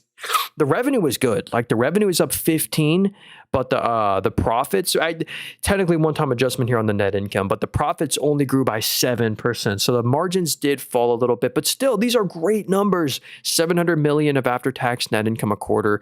They're investing they just bought this like medical disposal business a year ago. Let me actually see can we see the earnings hub up here? Let's see what they notified as specific. So collection disposal segment achieved record 38% EBITDA margin, supported by 6% core price growth. Healthcare solutions generated $738 million of revenue, but incurred a $21 million operating loss. Okay. $152 million impairment charge. So yeah, on a closure of a landfill. So that's what I thought. They had a little one-time adjustment to the net income from that. Anyway, that's why look at the net income expected. Yeah, this is the EPS expected was $2. They only did $1.49 again, mostly from that one-time adjustment. They did miss on revenue though, and on EBITDA. So that's why I actually bought the dip on them. I just love this company. Even if you buy the stock now, you get a 1.6% dividend. So Waste Management's cool. Okay, so CSL, it's .ASX. So let me know if you're talking about, you must be talking about this one. Oh, because it's, I don't know though, Comstock Metals. I don't think you are, because they're the whole entire company. If you look in the top right, it's only worth $740,000. Oh no, CSL Ltd. I think you're talking about this one. Okay. They're an Australian company. They're worth $86 billion. So $86 billion company. Yikes. The stock is at an all-time low. What happened here? Weekly news. Facility wins, revises 2026 growth targets and postpones a spinoff. CSL receives second strike. So I guess there's a strike. I don't know, some poison pill thing. I don't know. Guess there's some sort of bad news there. What do they actually do? Biotechnology. We can go to their website, I guess. Biotechnology company. Okay. I don't know. I wish I'd give you more thoughts on this name. Let's go check out the revenue. So again, where are they headquartered? Australia. So they're headquartered in Australia. So they report numbers a little bit differently. They report in halves and full years. So actually this is fiscal year. So in fiscal year 2025, the revenue is up 13%. Oh, that's the EPS. So revenue down here. So for the fiscal year 2025, the revenue, hey dude, oh my goodness, man, I gotta block you. Or mute you. That's not cool, man, to spam like that. But anyway, here's oh wow. So check this revenue out. The revenue is up 5% year over year, and the net income. Sorry, my Wi-Fi wants to be slow right now. I apologize here. By the way, if you wanted to follow button, we stream every single day. We're going to be live in exactly 7 hours from now as well. And but anyway, yeah, they still made $3 billion in net income for the entire year, and the market cap is $86 billion. So they're trading at 19 times net income. That's pretty fair. 47% of all the revenue comes from the US, though they are headquartered in Australia. So anyway, some sort of biotechnology company. I don't know. Sorry, that probably wasn't too helpful. Okay. Do you have any videos going over how to read a balance sheet? I do. Yeah, I made it like probably 2 months ago. I'll make a new one soon, but it's just like it's called like how I analyze a stock. All right. Oh yeah, LITE stock. What's this one here? This is Lumentum, a $15 billion company. Actually, look at that. They're at an all-time high. So, yo, congrats if you own this company because you got to be up on your position. Let's go check out their number. Oh, they report earnings on the 4th, so they still don't report earnings yet. But, so, this is a booming industry right now. Cloud and networking. So I guess we'll see how that goes. Yeah, the cloud and networking revenue is up 66% year over year to a new record. So that's really impressive. Go to just revenue. The revenue, wow. Did they acquire a business to get that? No, they didn't. The revenue is just organically up 55%. And the net income, whoa. Yeah, or they just went net. They didn't make 200 mil in net income, but they did just literally lose no money this quarter. They lost nothing this quarter. Let's go see what the analysts expected on that. So they beat on revenue. They beat on net income and EBITDA. So anyway, they're interesting. Hey, Humble, thanks again for the 20 gifts there, the 20 roses. I really appreciate that. Deja vu all over again. Hey, what up?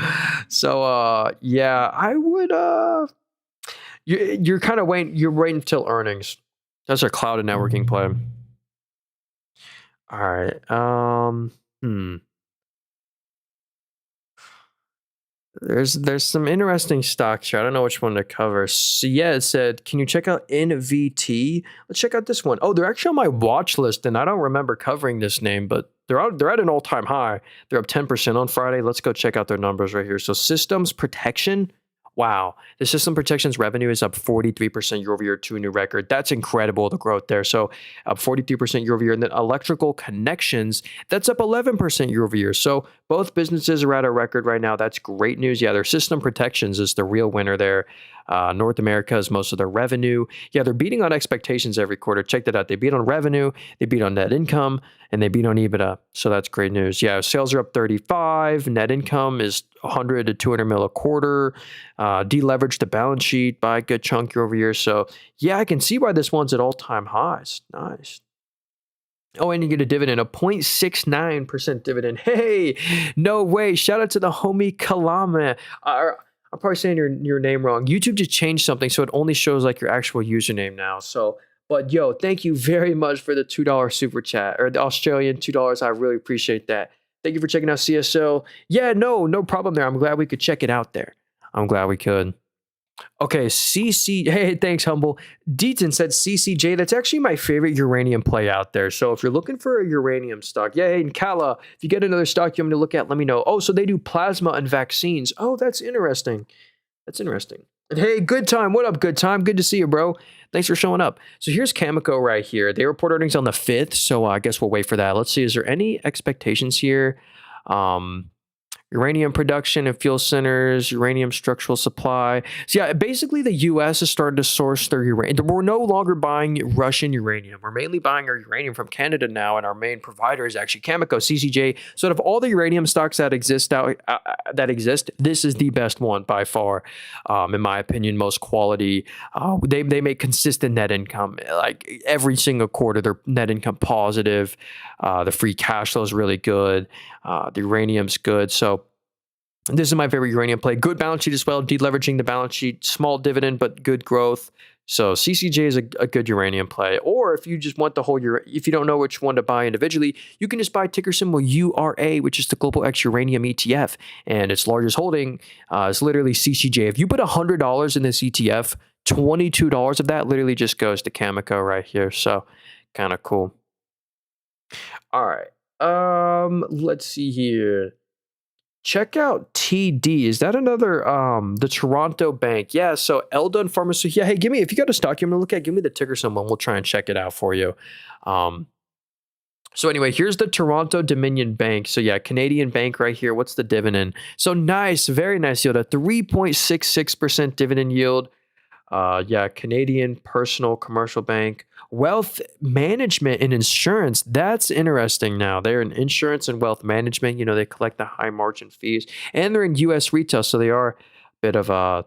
Oh, but the U.S. retail numbers are down 26% year over year, maybe from tariffs or who knows, whatever. But anywho, they're still printing money. I mean, yeah, if you kind of average it out here, they're making a couple billion, like $3 billion of after-tax net income a quarter. So yeah, they're a cool stock. I can see why they've done so well. They haven't done as well as the U.S. banks, though. Boo. All right. Hey, ALPS stock. What is this one? ALPS. This stock, yeah, we're not really going to cover this one. Oh, we'll look at Uber after this too. I really like Uber. They're only worth 400 million. Yeah, look at there's no volume on this name. If we zoom in, there's literally no volume on this stock right here. So yeah, we're not really going to cover them. Medical and wellness company. Do they even have revenue?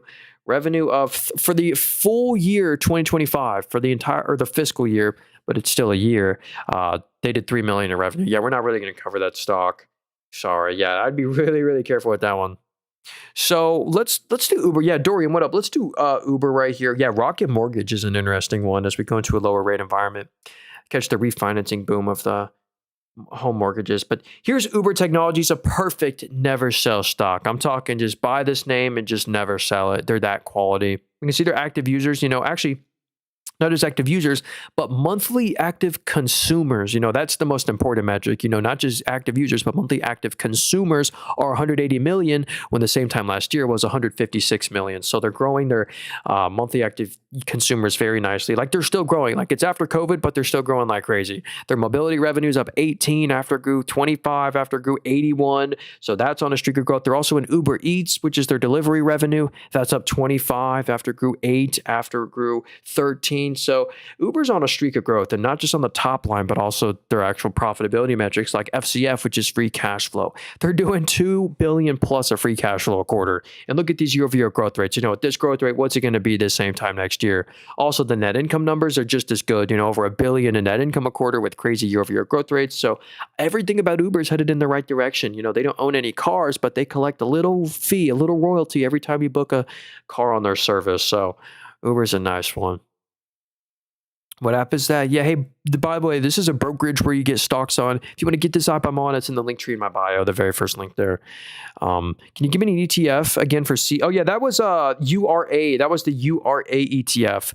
It's the Global X Uranium ETF. That's the one that has the largest share. That's the one that owns Cameco. Okay. MELI. Yeah, this is your I think South American Amazon play. So, or let me actually verify that real quick. If we go to where the revenue comes from, yeah, so look at this. Brazil and Mexico is 75% of the revenue. Yeah, Argentina, 20%. So yeah, notice the US isn't on here. So it's a pure South American, I think e-commerce play. Let's check this out right here. So yeah, commerce services are 43% of the revenue.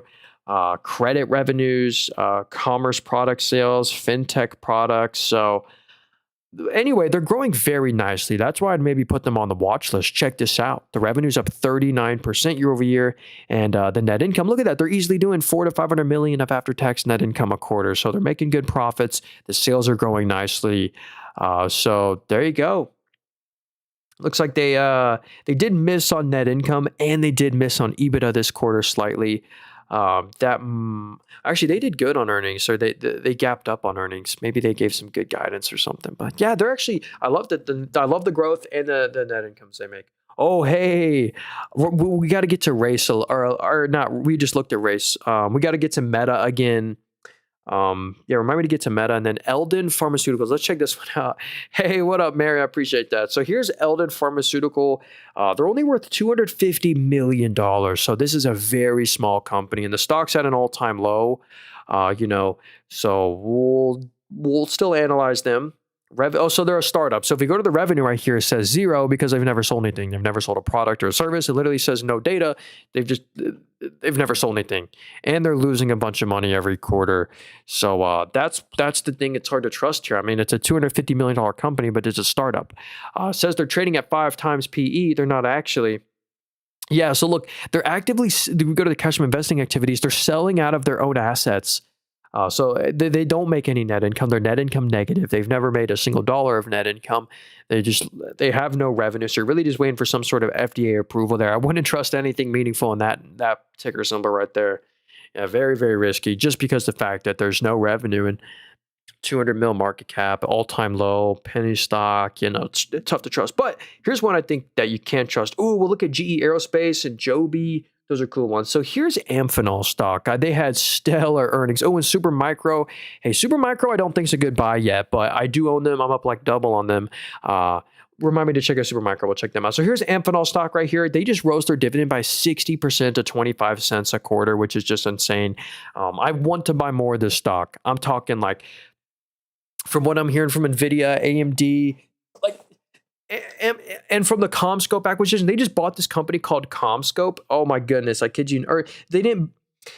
So we go to CommScope right here. The reason the stock is gapped up on this day is because Amphenol bought an asset off them. They specifically bought their broadband business, their connectivity and cable solutions. They just bought from them.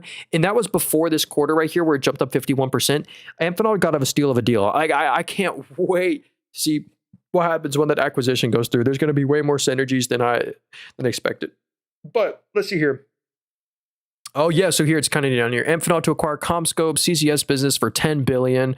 Anywho, this is the best part about this company. This is a company supplying Nvidia with their copper cables. If you go to their data center business is booming their sales right now. If you go to their communication solutions, it's up 96% year over year to a new record. Incredible growth. Same with their harsh environment solutions is up 27.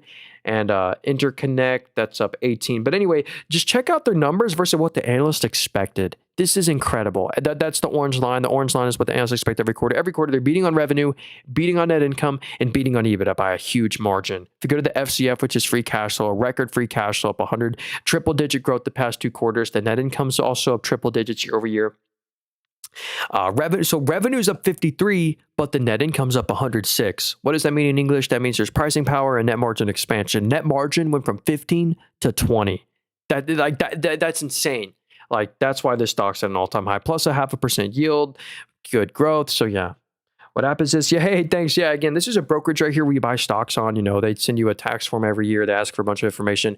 But if you want to get into stocks, you need a brokerage to buy stocks on. This is my favorite brokerage of all time. It is an affiliate link too, full disclosure. So if you go and deposit like $100, we'll both get some free stocks. But yeah, if you want to get this brokerage, it's in the link tree in my bio. Very first link there. It's called Moomoo. So yeah, they're cool. Yeah, that was Amphenol stock, APH.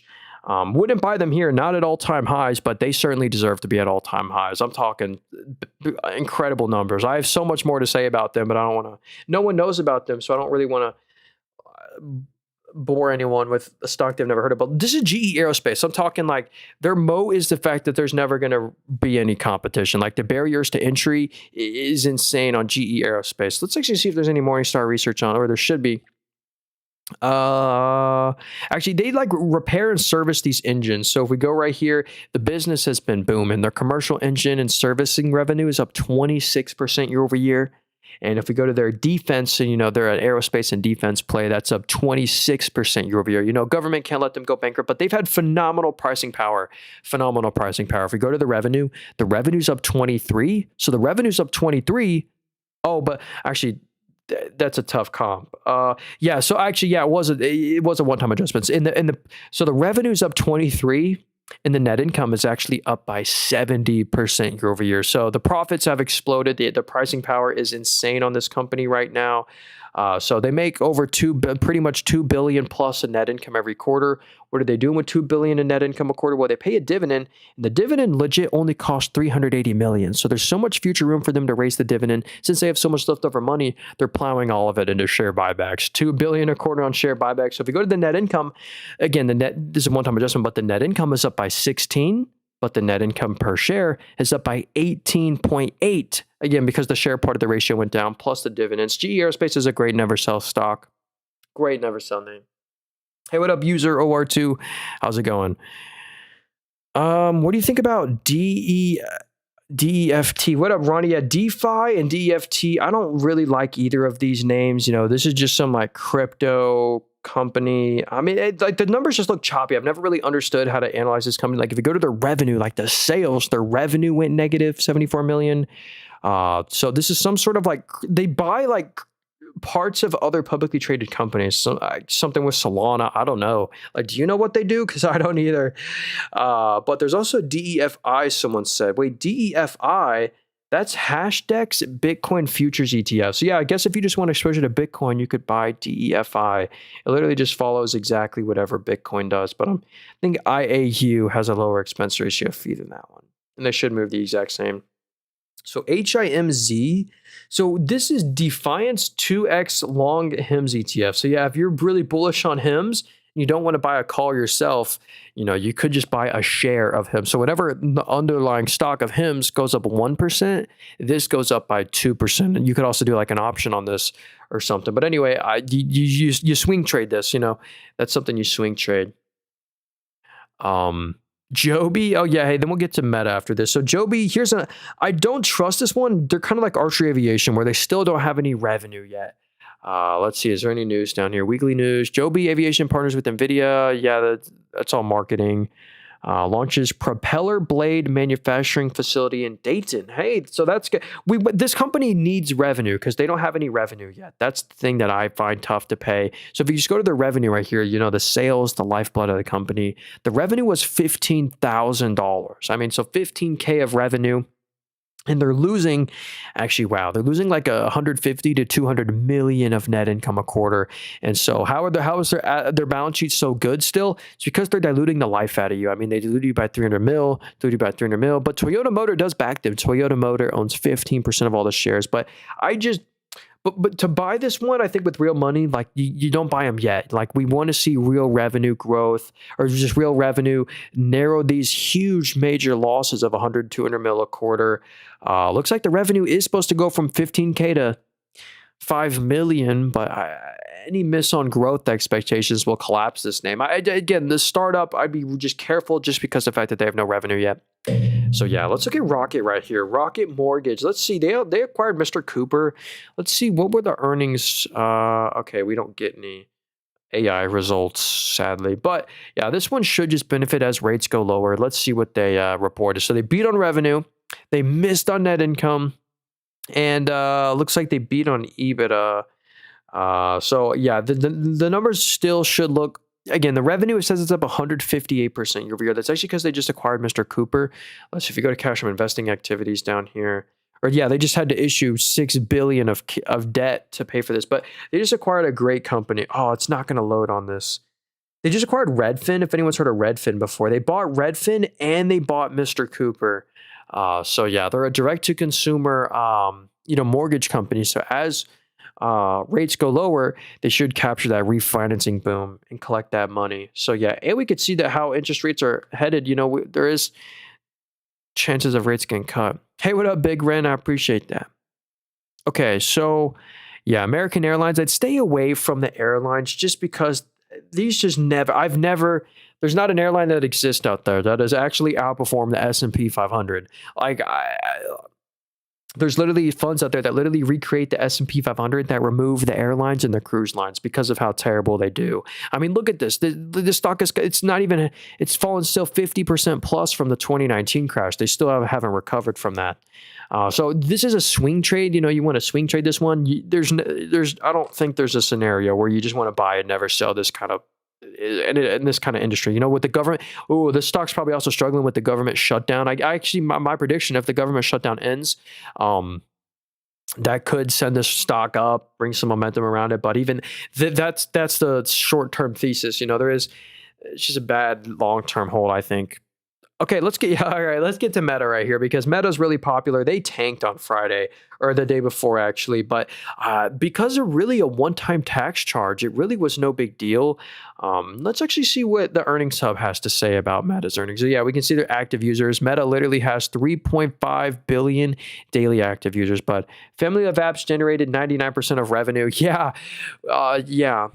Reality Labs revenue declined 56%. So yeah, Reality Labs, that's their whole metaverse. I'm glad they're no longer investing in the metaverse and stuff. But the main reason the stock tanked, and this was a one-time adjustment, when you just look at this, you're like, whoa, we go to their net income number. Their net income fell 82%. Is that real? I'll try not to spam here. Hold on. But yeah, their net income fell 82%. That's actually because of a one-time $15 billion tax charge, but from the big beautiful bill thing that they had to pay forward. Anyway, it was a phenomenal quarter when we exclude that because it was their first ever $50 billion revenue quarter. Revenue's up 26%. The net income was really around $18 billion in net income this quarter.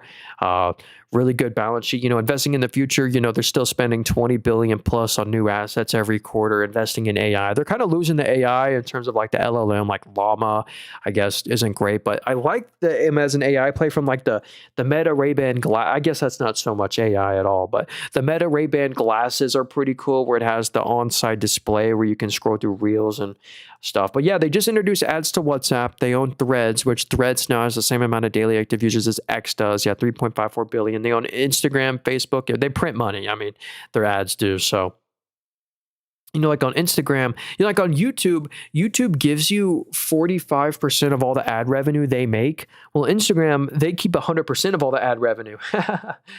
They don't split it with creators. Okay.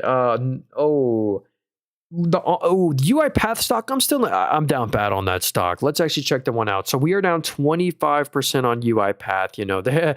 The blue line is our cost basis there. So the thing is, this company has kind of just been losing to competition, but to kind of remedy that, they've now partnered with a bunch of people. They partnered with Snowflake, Nvidia, OpenAI, and Google Gemini, which is pretty interesting.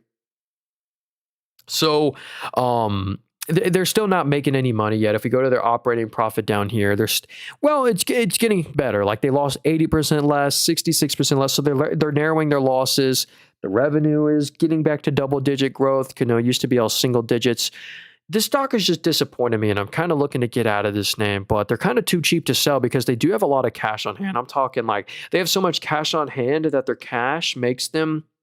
They made $12 million of positive interest, just on their cash on hand this quarter, which is kind of cool. I'll just show you that. They have $1.45 billion of cash on hand. Let's see, are they doing share buybacks? So yeah, they bought back just this quarter 100 million of shares, 200 million of shares. So they're doing some share buybacks, but I don't know about this company. I wouldn't trust a lot of money in that name. Okay. What app is this? Yeah. Hey, by the way, this is a brokerage where you buy stocks on. If you want to get this app I'm on, it's in the link tree in my bio, the very first link there. What is this one here? PanW. Yeah. Hey, I love PanW. That's actually a stock owned by Nancy Pelosi. If you go to the Nancy Pelosi portfolio right here, hey, yeah, we'll maybe get to TBBB, whatever that is. We'll try and get to that one. But yeah, here's Palo Alto Networks right here. This is a cybersecurity stock. If you look at a lot of the software names, Salesforce, Adobe, they're really getting hurt by the AI thesis, but I'm a believer that cybersecurity is an industry that will be in more demand because of AI. Hackers will utilize AI and get better. So anyway, PanW, like 50% plus of the S&P 500 uses them. They're a subscription model company. And if we go to their subscription revenue right here, this is the best part. I mean, literally, their subscription revenue hits a new record every year, every quarter. This is all reoccurring revenue. The subscription revenue. They're making good FCF, which is free cash flow, nearly $1 billion of free cash flow a quarter, a couple $100 million net income a quarter. They're really growthy, so they deserve to be at an all-time high. I put PanW on the watch list just because they're so great. What is this one? TBBB. Nancy sold Apple shares before. Yeah, she still owns. That's still her largest holding. Buffett, it goes from like 24 to 23% of her portfolio. It's no big deal. But here's BBB Foods. $3 billion company. Let's see. Let's see what they actually sell specifically. Maybe we could check out their website right here. Let's see. Oh, maybe not. You know what? Maybe I don't want to pull this up anyway. Oh, so looks like it's not an American company with more than 3,000 stores across 19 states. I guess this is what they own. Or let's just go look at they're headquartered in Mexico. So this is a Mexico company. That's where their headquarters. Yeah, 100% of the revenue, all of it. Wait, looks like they did have some stores in the US. I don't know. But let's see here. The revenue that's good growth. Hey, Photos, we can see your comment. What up, dude? Sorry if I don't get to all the comments here. I'm just like, there's so many stocks to get to today. By the way, we're going to be streaming in exactly 7 hours from now, later tonight when the market's open, the overnight market. But look at the revenue here. First ever $1 billion revenue quarter. Revenue's up 35% year over year. That's great. But the net income did go negative, but it was a one-time adjustment. They are still profitable. This is, if I think there's some sort of grocery store or something like that, convenience store. So I don't know. There you go. Some sort of Mexican food company. Hopefully that was helpful. So Stanley said WULF stock. Wolf. So is that a TeraWolf? I think Google used to own this stock. Google, I think, sold their stake in the company. I think Google used to own 10% of the shares or something. Now they sold out of it. But the stock has been on a monstrous rally. I think the financing from Google like saved the company because I think they still burn a lot of money. Like, yeah. It's not the end of the world though because they've recovered since. But yeah, they lose money every quarter. The revenue is up 33% after it grew 130. I think TeraWolf. I think this is like a Bitcoin mining company. I think that's what they do. Fully integrated environmental clean Bitcoin mining facilities. So yeah, TeraWolf will generate produced Bitcoin powered by nuclear, hydro, and solar. So it's just a company that mines a bunch of Bitcoin on a clean energy. Again, no real moat there, no IP or patch. Just a company that owns a bunch of graphics cards, kind of like an Iris Energy.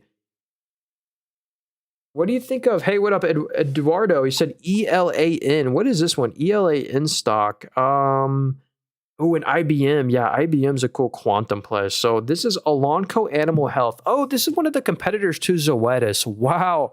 They've recovered very nicely the past couple months here, and Zoetis hasn't. So they report earnings on the 5th. So in a couple of days, they report health. Yeah, they sell like these farm animal things. If you ever look at a cow and you see like this little like white circle in the cow's ear, that's kind of what they sell. There's little things those are like flea repellents where they put them in their ear and it spreads the liquid all throughout their body. So they have been struggling a little bit. Let's see what their revenue is good. The revenue's up 5%.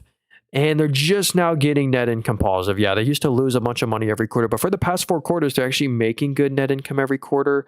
Well, the operating profit looks still a little bit choppy. Yeah, it'd still be hard to fully trust this name. That's the thing. Yeah, they did sell. One of the reasons for the slowing growth is they sold off a lot of their low margin prescriptions for $1.25 billion, which is partially why the revenue growth is slowing too. Either way, they're beating on expectations. They beat on revenue, they beat on net income, and they beat on EBITDA that quarter. So, hey, not too shabby. What platform are you using? Yeah, hey, again, if you want to get this platform I'm on, this is a brokerage. It's in the link tree in my bio, the very first link there. Yeah, a brokerage called Moomoo, my favorite one.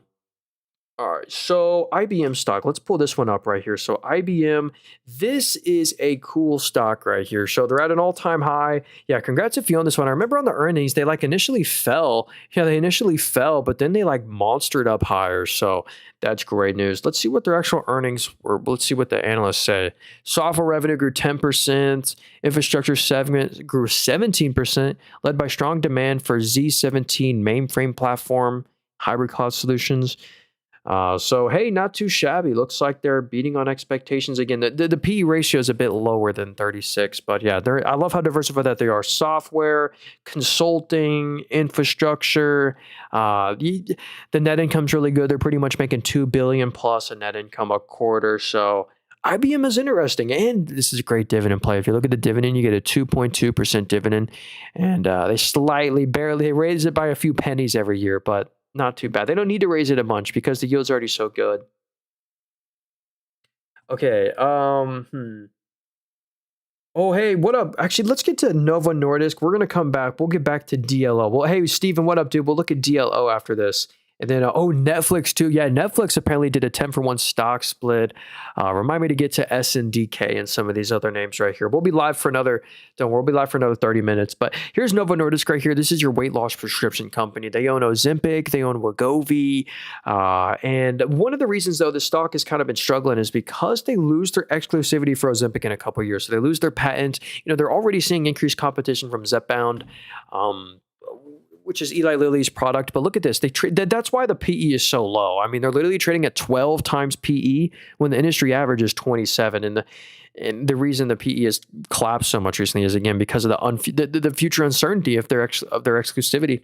But yeah, this is the best part, though. They own Ozempic, Wegovy, so 93% of all the revenue is their diabetes and obesity care products. So it's a pure weight loss prescription play. But for right now, numbers are great. The revenue's up 23. They're making over $4 billion in net income a quarter, 3.6% dividends. So the right now numbers are good, but it's the future uncertainty that's hurting this one, and that's why I'd actually probably nibble on this one. I'd nibble on them. Wouldn't make it a big size position, but I potentially nibble on that stock right now. All right, DL, is that D local? So here's D local right here. $4.3 billion company. Yeah, hey, all right. Well, Starlink, we'll try and look at that stock too. It's probably, we'll try and get to that one. But anyway, here's D local right here, a $4.3 billion company.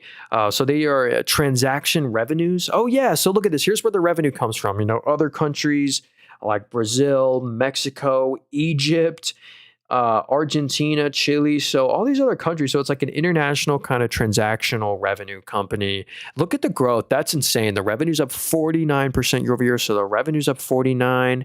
The net income is flat. Or actually, that was a one-time adjustment. So the profits did grow with that. Profits grew 88%. So yeah, they're making 40 mil of net income a quarter pretty much. Not too shabby. And it looks like they just announced a dividend. No way. All right. What's an AI company you'd recommend? Meta's pretty decent here. But yeah, again, I can't recommend anything. None of this is financial advice. I'm not an expert. By the way, I sell nothing. I have no course, book, WhatsApp, Telegram, Discord, nothing like that. But some interesting AI names, like, I don't know. There's not much at a great deal. There's a ton of stocks out there that I wouldn't even touch at their current prices, like AMD, Robinhood, SoFi, Super Micro. Like, there's a lot of stocks that, to be honest with you, the market's at an all-time high. There is no good deals. But Meta's okay. Like, the quality companies, like the companies that are on good deals right now are the okay meh type stocks you don't really want exposure to. Like right now, you want to put the high quality stocks on your watch list to buy them in the future.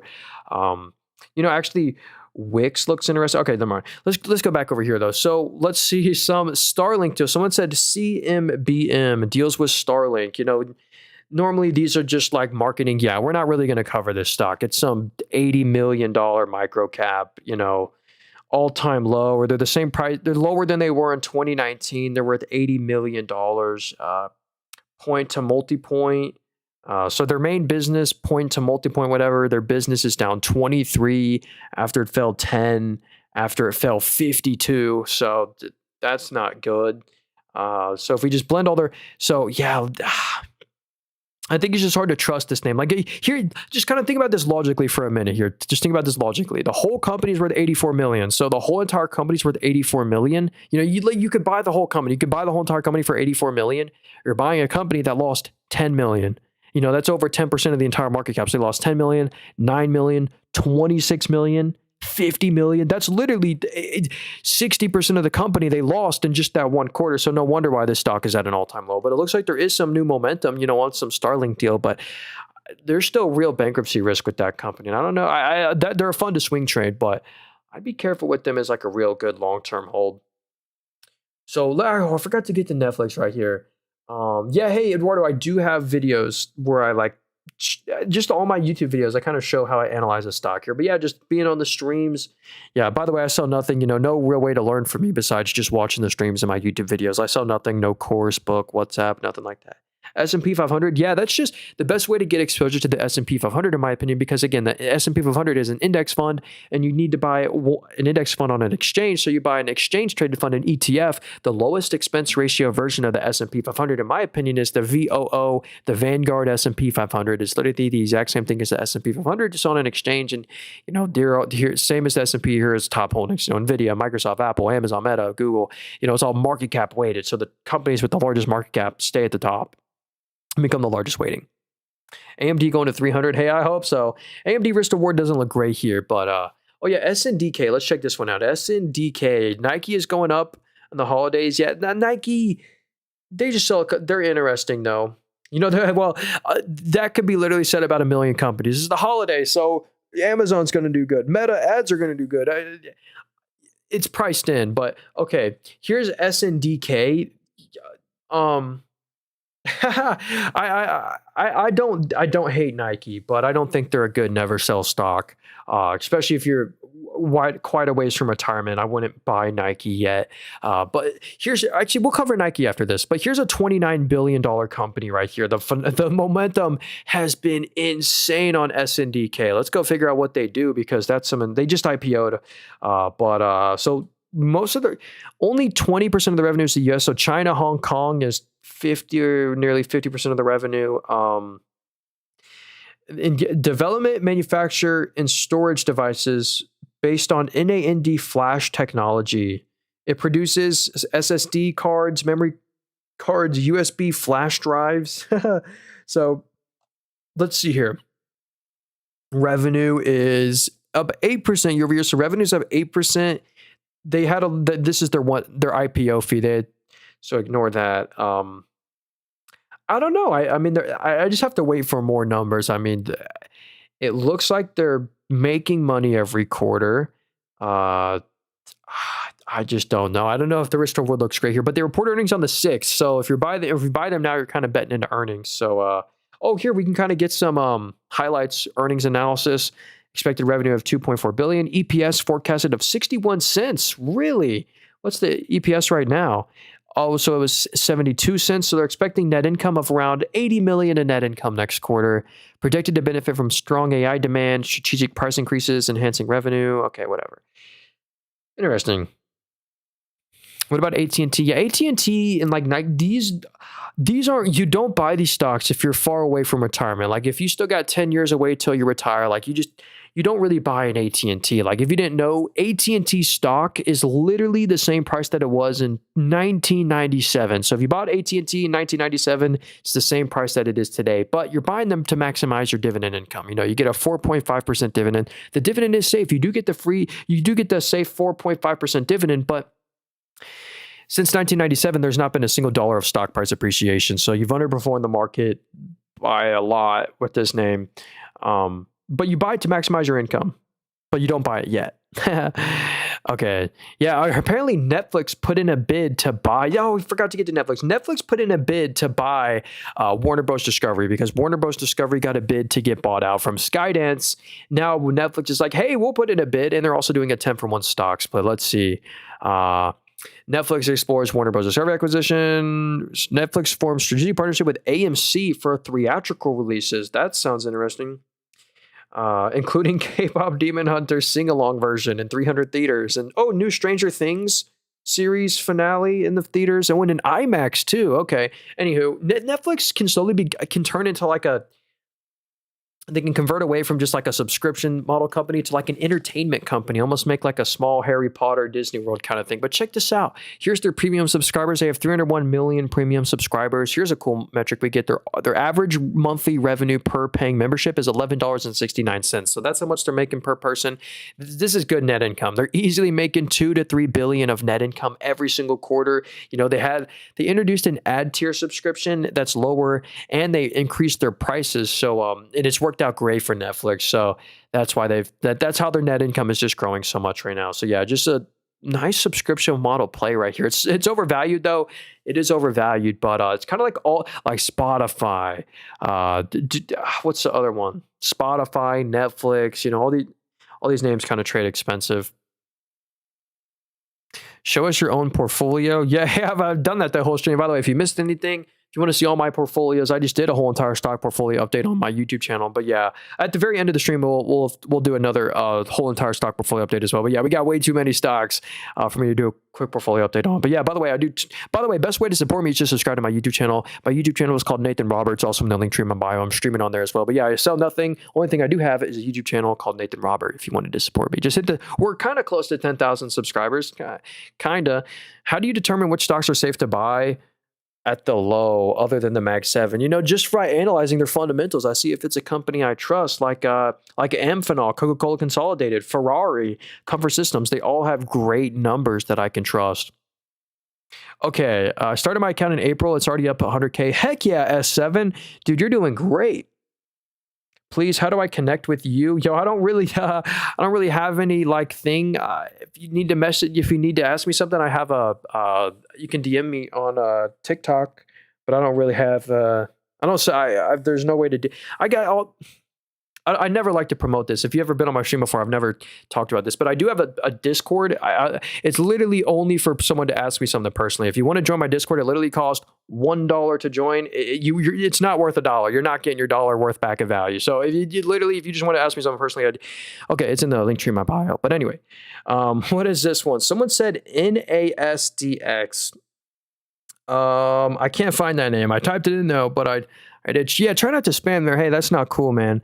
Um, let's see. Should I sell Nvidia? Yo, oh, let's get to Supermicro real quick. I wanted to get to Supermicro Computer, then we'll get to Nvidia. So Supermicro is kind of one of the companies that benefits from Nvidia, and and Supermicro has gotten so many individual shout outs from Supermicro for installing their Blackwell chips so well. Um, Supermicro launches Federal Division. That's kind of cool. Supermicro, that's cool. Weekly news.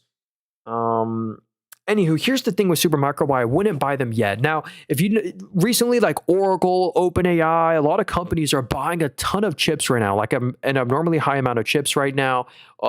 And Supermicro is the one that's really going to install them and benefit from that. So there is going to be that demand in the future. They just had a little $10 billion contract with Datavolt too. But here's the thing that I struggle with to buy it yet. I'd wait for it to go lower. But if you go to the revenue's up 7.5. So the revenue's up 7.5.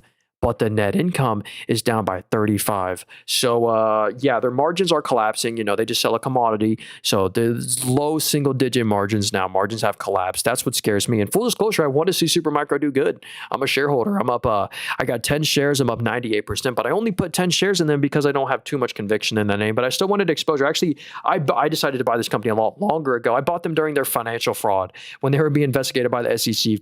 Literally, this day was crazy. They were supposed to report earnings this day.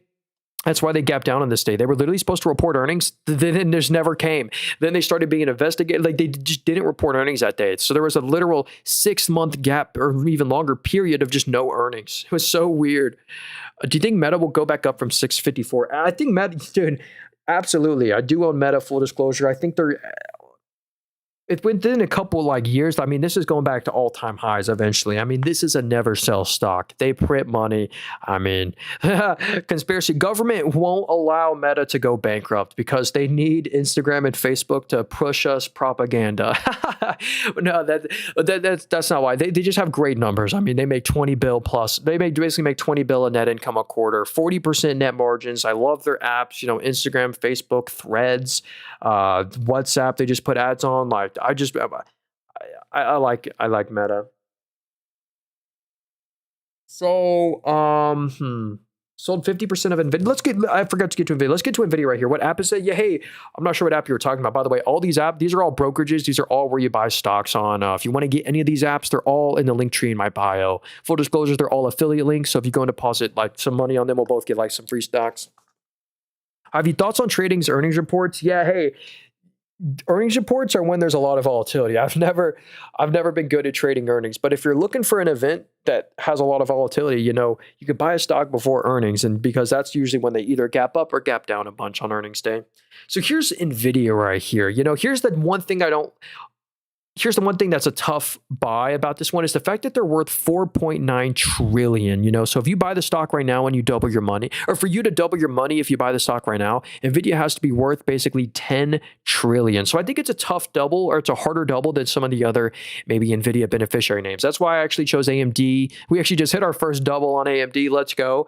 But we bought them at a $200 billion market cap. Now they're worth 415. So AMD's done great. I just thought AMD was an easier double than Nvidia. Nvidia is still a great monster one. Nvidia will still do good. I think they're going to 10 trill eventually. But another really cool thing about Nvidia that a lot of people don't know is, oh yeah, Nvidia did a $1 billion strategic investment in Nokia. They took a $5 billion stake into Intel. Nvidia has a $100 billion stake into OpenAI, which has a 10% stake into AMD. There's so much circular. Oopsie, did my mic just disconnect? No, okay, good. They also have some stakes in ARM and some other companies, but Nvidia and Uber partner for 100,000 autonomous vehicle deployment. A lot of people don't know, but Nvidia almost comes for Tesla because they have this automotive software. Lucid uses it. It's a super small portion of their business. Mainly they're selling GPUs to these cash-rich companies like Oracle and OpenAI. Picks and shovels play of this whole AI industry. They made $26 billion in net income this quarter. If another company can pull off this sort of growth, in the middle here, the revenue's up to 41 billion, up from 26 billion, up from 4 billion. If another company can pull that off, they deserve it. Especially at these margins, they legit have a 56% net margin. So if you go spend $100, you can spend $100 on Nvidia chips. They keep $56 of that of after-tax net income. This was after they paid their $3 billion of taxes. So Nvidia's a beast of a company. It's a tough double though, but a good never sell. But I think that you might get a better return elsewhere by investing in maybe some of the AI beneficiaries, kind of like the Amphenol or Comfort Systems or Powell Industries. What do you stream every day? Yeah, hey, I stream every single day. If you want to hit the follow button, usually around this time every day. But we're doing another stream today. We're going to be streaming at 7:30 o'clock tonight. So, and basically in exactly 6.5 hours from now, we're going to be live. If you want to hit the follow button, I sell nothing. I have no course, book, WhatsApp, nothing like that. I bought in March. I'm almost up 100%. Hey, Looney, heck yeah, brother. That's crazy growth. Live in Phoenix and my clients work for them. They're a big supplier to Phoenix and Supermicro. Oh, hey, nice. So, hey, what up, Brian? Good to see you, man. Ooh, Plasma, good to see you. He said NEM stock. Sounded like my mic got dropped. Yeah. Oh, man. How do you like the Moomoo? Yeah, hey, I love this app I'm on. Super useful. That's the reason we're analyzing stocks on this brokerage right here and not Webull.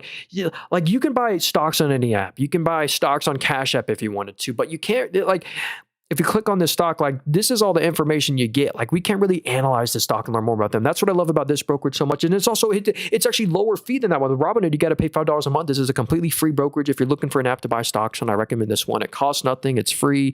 You get the 3.6% APY on your idle cash. Yeah, if you want to get it, it's in the link tree in my bio, the very first link there. It is an affiliate link to full disclosure. So if you go and deposit $100, we'll both get some free stocks, but it's my free brokerage. I love it. No commissions at all. No $5 monthly fees or anything like that. Yeah, it's called Moomoo. Link tree in my bio, first link there. But anyway, yeah, you can just type it into Google if you don't want to use my affiliate link. It's just a brokerage called Moomoo. But here's Newmont. I think this is a gold mining company. By the way, I got to go in about 10 minutes, sadly. But again, we've been streaming for over 2 hours now. This has been fun. But yeah, let's see. Newmont launches $900 million gold mine in Ghana with commercial production. So yeah, this is a gold company. They mainly have just been rallying because the price of gold has done so well recently. So it's kind of like you get exposure to gold with a dividend. You get a 1.25% dividend, but they just haven't. On the weekly, they haven't done as well as gold. Maybe that's just because, let's overlay. Well, this is the actual commodity of gold. Its ticker symbol IAU is the commodity of gold. If we pull this up on the monthly here, actually they've performed pretty similarly. But anyway, that's Newmont. It's a gold play. They own a bunch of gold mines, it looks like.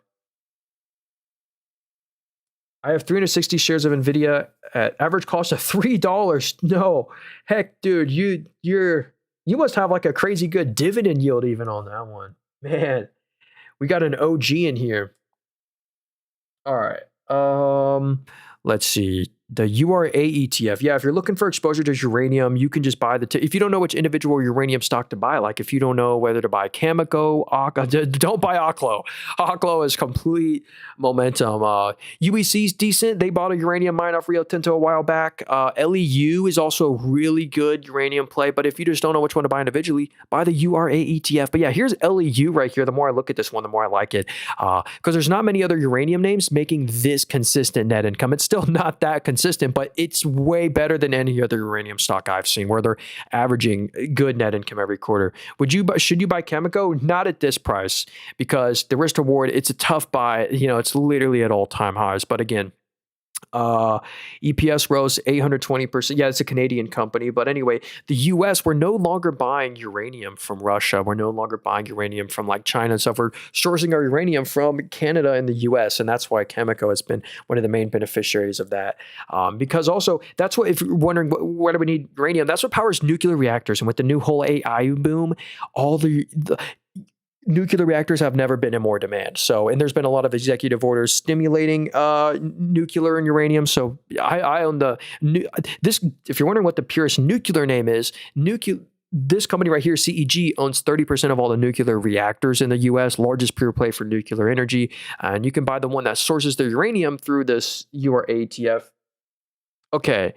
Look at some more here. Added Hood, SoFi, and Meta to my, hey, dude, nice. A lot of those are, I own all three of those as well, Trey, but some of those are a bit tough of a valuation to pay, like Robinhood. I'm up 10x on Robinhood. I love them. I want to just see them continuing to do better, but they're trading at, 80 times next year's net income. I could totally see Robinhood and SoFi falling 10 to 15%, but those are the stocks in the long run that are just going to continue to win. Good move there. Good move. So, okay, we'll look at a few more here. How about the gold and silver? Yeah, hey, I don't look like, did you know silver, the whole commodity of silver, did you know all the silver in the world is worth less than Google? Actually, not even just silver. If you combine the whole entire market cap of silver and the whole market cap of copper, it's still worth less than Google. So if I'd love gold though, because gold is the most valuable asset in the world, worth 25 trillion. Then there's Saudi Aramco, then there's Nvidia at 4 trillion. But gold is the precious metal that I love the most. So I'd go with IAU.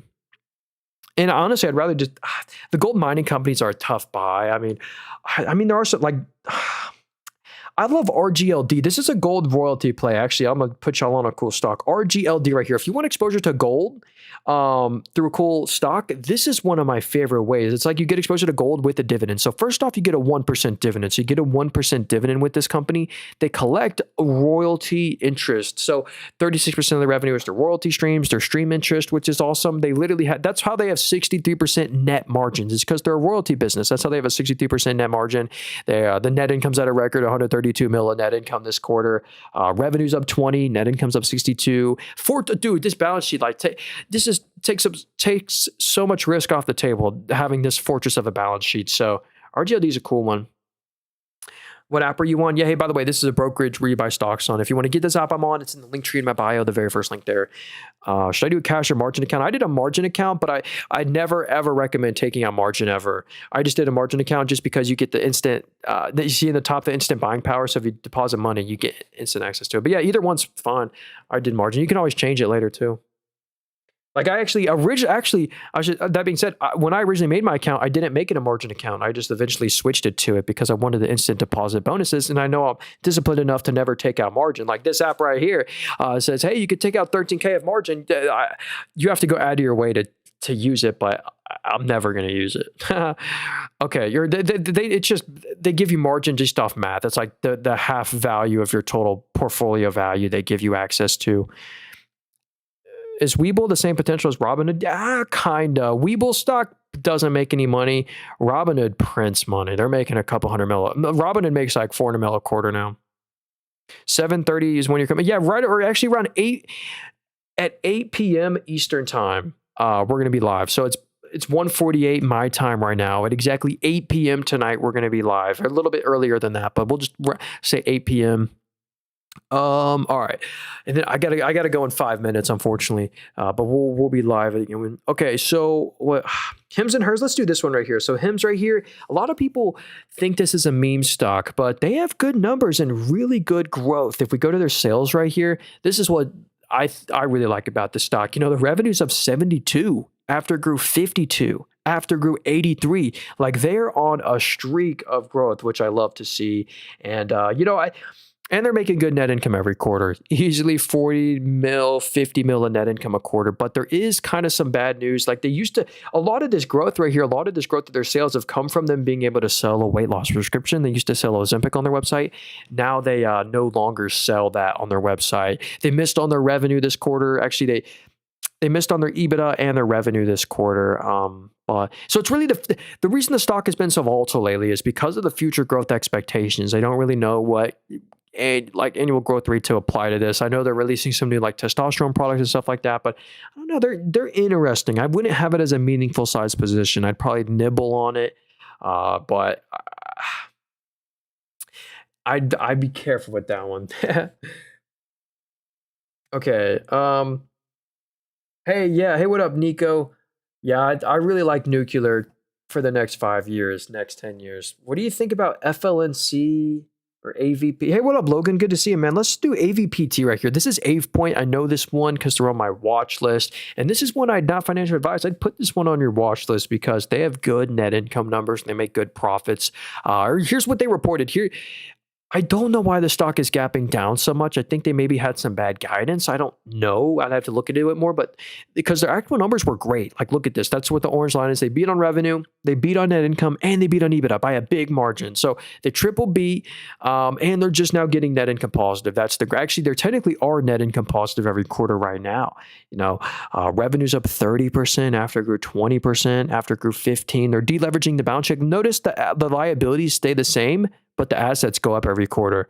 So the asset to liability ratio went from 52 to 36. That's great news. So, all right. What system do you use to evaluate stocks? Yeah, hey, I just a lot of stuff. I have a YouTube video where by the way, I sell nothing. I don't teach. I don't have a book, no course, nothing like that. I literally sell nothing. The only thing I do have is a YouTube channel, and I do these streams. So if you want to learn, I guess the best way to is just watch my YouTube videos and watch how I analyze stocks on the live stream. But yeah. All right, one or two more here. Ooh, Fiserv stock. Yeah, this one tanked on their merchant sales, like plummeting. It was a triple miss quarter, and I'd actually put them on the watch list. That being said, I think they're fairly valued. Like that's crazy to say. Even after the 40% drop, I think they're fairly valued at 10 times net income. I think that might be an appropriate multiple. So after this drop, they're now trading at 10 times PE. That might be justified for how bad they missed on every metric. So the analyst, that's the orange line, they expected 5.35. They only did 4.9. I mean, a huge miss on revenue, a huge miss on EPS, and a huge miss on EBITDA. So it wasn't some like one-time miss. Like it really was a bad triple miss quarter. So that's what might justify the 10 PE on this company. Let's see. So Merchant Solutions revenue grew 5%, driven by Clover POS expansion, representing 49% of revenue. Financial Solutions declined 3% due to lower license fees and slower transaction volume. So could be bad news for the consumer. I don't know. But that's why this is why I still add them to the watch list. They make 800 to 900 mil in net income still. Like they're still making a 900 mil in net income a quarter, but a 10 PE might be normal for these kind of misses. And but there you go. They're interesting. They're certainly interesting. Oh, wait. Okay. Wait, what is this one right here? Can you look? BYN Beyond Meat. This is a huge short. What's the short interest actually on this company? There's like a short squeeze. Oh, wow. It just rocketed up higher. 67% of all the shares are being shorted. So I'm talking high short interest on this one. They're at an all-time low. Americans have basically said no to plant-based meat. I mean, we can just see that from their revenue. If we just look, the lifeblood of the company, a company's revenue, look at this right here. The revenue is down 19% after it fell 9%, after it fell 30%, after it fell 2%. Like they're on a declining streak of sales, and also they're losing 30 to 40 mil in net income a quarter, and that's tough. Look at this balance sheet. They have twice as much liabilities as assets. How are they going to pay off all this debt when you lose a ton of money every quarter? Your sales are in rapid decline. You can't raise any money. You can't issue shares at all-time lows, and they have been issuing shares at all-time lows, so I feel bad for Beyond Meat. Wouldn't touch this one with meaningful money. It could be a fun little swing trade to maybe take advantage of the volatility, but yeah, I wouldn't trust anything real in that. Yeah, here's another one, or here's a momentum play. If you're looking for just a pure momentum stock, a quantum momentum company, here you go. Wait, Nvidia launches NVQ Link for quantum AI integrations. IBM quantum division reaches 1 billion. Whoa. So yeah, here's the thing. Like IBM already has a $1 billion quantum business. Honeywell is another huge. Not financial advice. I'd maybe take some of the gains and move this to IBM or Honeywell. And then you get a good yield too. You won't even be upset because you buy IBM, you get a 2% plus dividend. You buy Honeywell, you get like a 1.5% dividend. But yeah, look at this. Quantum computing, they barely have any revenue, like 3 million, 15 million. They just got their first ever thing of orders. They lost 170 mil. But yeah, their numbers don't matter. Like forget their numbers because it doesn't matter. This just follows the whole momentum of the quantum industry, and they're usually the leader. As quantum stocks rally, this is the best one. And they're way better than like an RGTI. Yeah. Okay. All right. Let's, we can't really stay. We got to go right now. Actually, I gotta go here. I'm so sorry. I gotta be somewhere right at 2:00. But anyway, by the way, we're gonna be live in exactly at 8:00 tonight. We're gonna be live. So if you want to hit the follow button, we stream every single day, sometimes twice a day. We'll be doing 2 streams a day. Let me give you a quick portfolio update. And if you want to support me again, I sell nothing. I have no course book. But if you want to support me, just subscribe to my YouTube channel. Hit the follow button. I'm streaming on YouTube as well. My YouTube channel is called Nathan Robert. You can just type into YouTube Nathan Robert, but it's also in the link tree in my bio. And if you missed anything, you can replay it. The beginning of the streams are really fun. Go leave a comment. Say you came from the TikTok stream if you want. But yeah, here's a quick portfolio update. This is our buy and never sell account. This account, I kid you not, this is crazy. We're up 83% year to date. And all time we're up 180%. And that's on a return money weighted. So that's the metric you want to look at. And that all those gains, literally all these gains have come from, well, not all of them, but have come from Comfort Systems. We bought the stock earlier this year, and now we're up 160%. And then Powell Industries as well. We bought them almost 2 years ago, and we're up 400% on them. Amazon just hit an all-time high on Friday, which is great. And Amphenol, another huge AI beneficiary. We bought this one also this year. We're up 160%. So yeah, that's what's led to our crazy year-to-date gains in this portfolio. And I just love being fully transparent. I'll share my total percent change, everything you ever want to see, my big winners, my losers. So here's our Webull account.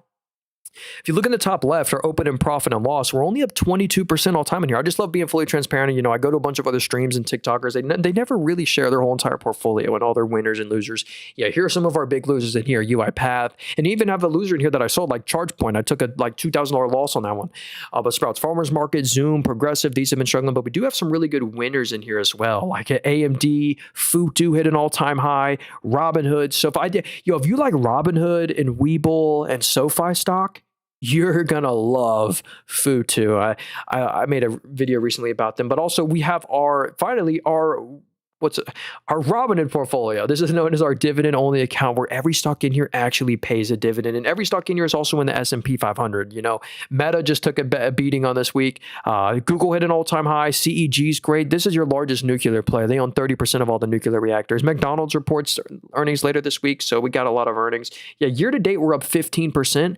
At one point, yeah, we were down 15% year-to-date. We also have a Roth IRA. Our Roth IRA, we started this exactly a year ago, and these are all the stocks that we own in here. So anyway, I'll see you guys very soon. Hope you guys have a great rest of your day. Again, if you want to get any of these brokerages, if you want to buy stocks, all three of these brokerages, these apps to buy stocks, and are all in the link tree in my bio. They're all affiliate links, full disclosure. See you very soon. See you in 6 hours. And thank you to everyone on the YouTube replay. I love SoFi too, Num. See you, Num. See you, Nico, Nguy, Chris, Looney, Plasma. See you all. Thank you very much for being on the YouTube stream. As you know, I'm trying to build up my YouTube channel. I get like 150 viewers on TikTok, but not much on YouTube. So I'm trying to build up my YouTube stream. So thank you to everyone on the YouTube channel. And if you're still here, please hit the like button. It still helps me out if you haven't already.